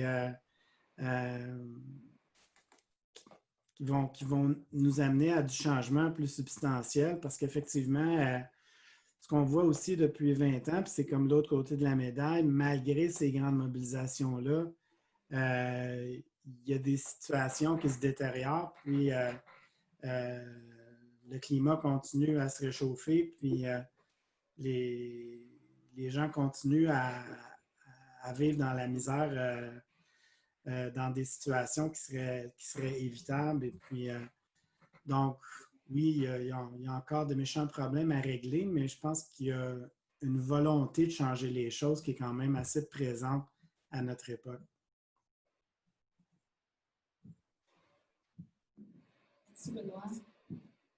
Je vois l'heure qui avance. Est-ce qu'il y a quelqu'un qui va repartir d'ici, qu'est-ce qu'il n'a pas parlé? Il va mal dormir. C'est une vraie question, c'est pas une blague. Hein? Charles? Non? Tout le monde va partir d'ici nourri? OK. Mais par rapport justement à comment vous allez repartir d'ici, autant aux gens qui sont en ligne ou qui vont le réécouter en rediffusion, ou les gens dans la salle, c'est d'amener toutes les les activités à travers le Québec vont être évaluées, en fait, justement pour essayer de mesurer les impacts. Ça marche-tu ce qu'on fait? Notre discours est trop compliqué? Qu'est-ce que les gens retiennent? C'est important de s'évaluer de temps en temps parce que souvent, on sème des graines. C'est bien semer des graines, mais c'est vraiment important de regarder si ça pousse. Puis, pour répondre un peu à ce que tu disais, Noémie, moi aussi, j'ai encore beaucoup d'espoir, mais j'accorde de plus en plus d'importance aussi à pas juste semer aux 80, puis à prendre le temps de regarder si ça pousse, qu'est-ce qu'on fait. Puis si ça ne pousse pas, c'est pas nécessairement se décourager, mais de réorienter, de discuter, de réfléchir, de solliciter des personnes. Puis dans ce sens-là, je voulais dire qu'on va mettre une évaluation sur la page. Moi, je suis une fille à commentaire. Puis, on va vous en envoyer une par courriel. J'espère que vous êtes motivés à la remplir. C'est pas très long, puis ça va nous être vraiment utile à tout le monde. On a aussi une action citoyenne qui va être déposée à M. Trudeau via notre député, qui demande 4 revendications que je vous invite à signer. Vous pouvez la signer directement en ligne. Vous pouvez la signer ici aussi, papier. Je vais résumer rapidement les 4 revendications parce que je trouve important de les renommer un peu en conclusion. En gros, en fait, c'est des demandes politiques. Hein, c'est pas on aura bien plus de demandes que ça au niveau social, tout ça, mais c'est des demandes de ce que le gouvernement précisément actuel pourrait faire.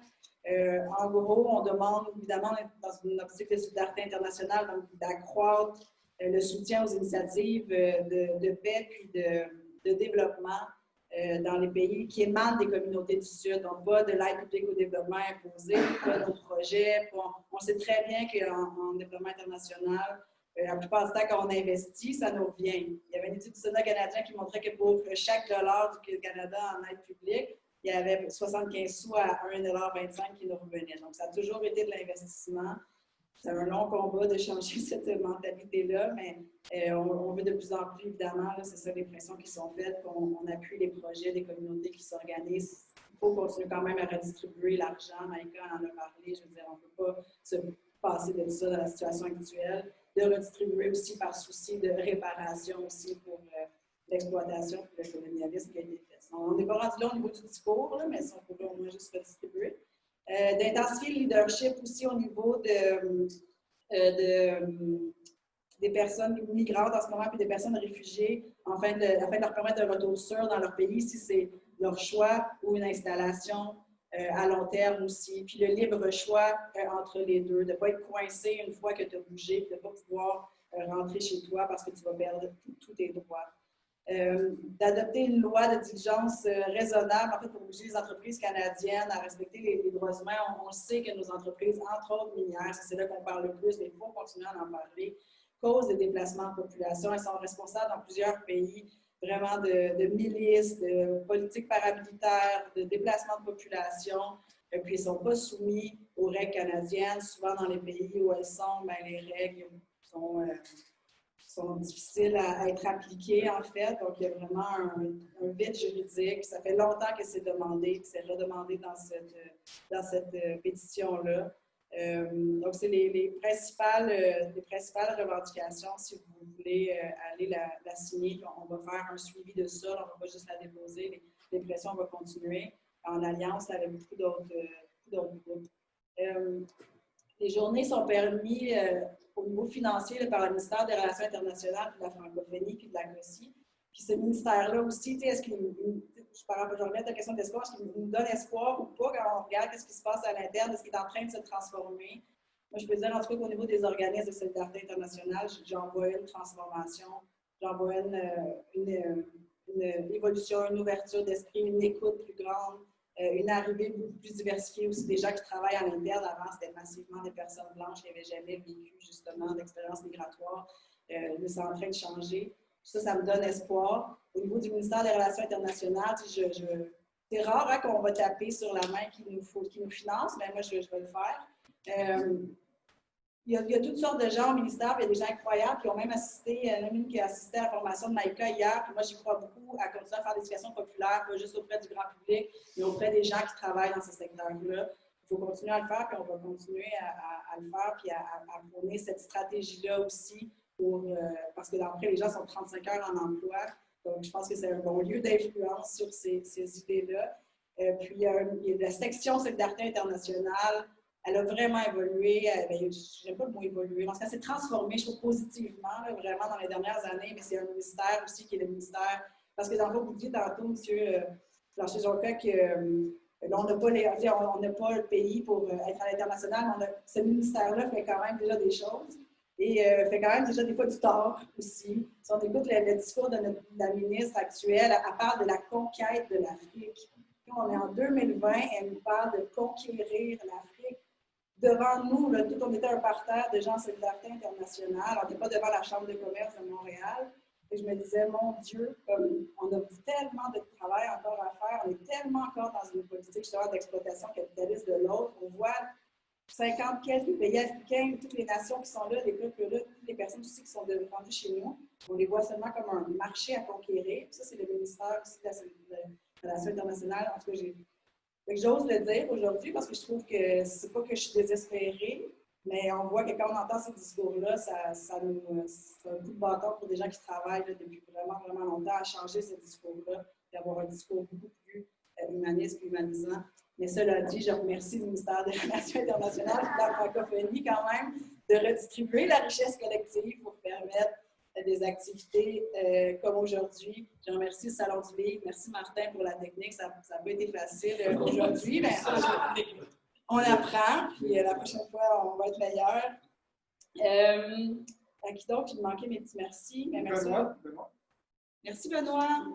En ligne. Merci Benoît Gatineau. Merci à vous. C'était très agréable. On vous invite à procurer le livre Le Peuple libre. On vous invite à procurer le livre de Maïka. C'est pas celui-là. Non, c'est Décalage, de toute façon, sur Internet. Perdre le sud aux éditions avec la société. Merci beaucoup, Maïka. Merci à tout le monde pour votre présence. Puis je vous demande de remettre le masque pour vos déplacements. Bonne fin d'après-midi. Il reste plusieurs activités, comme vous le savez. Des activités de tout genre, justement. On essaie de rejoindre différents publics. Il reste des activités artistiques. Il reste des activités, plus de type témoignages. Il reste des conférences. Il reste des films. Donc, n'hésitez pas à continuer à participer aux autres activités. Merci.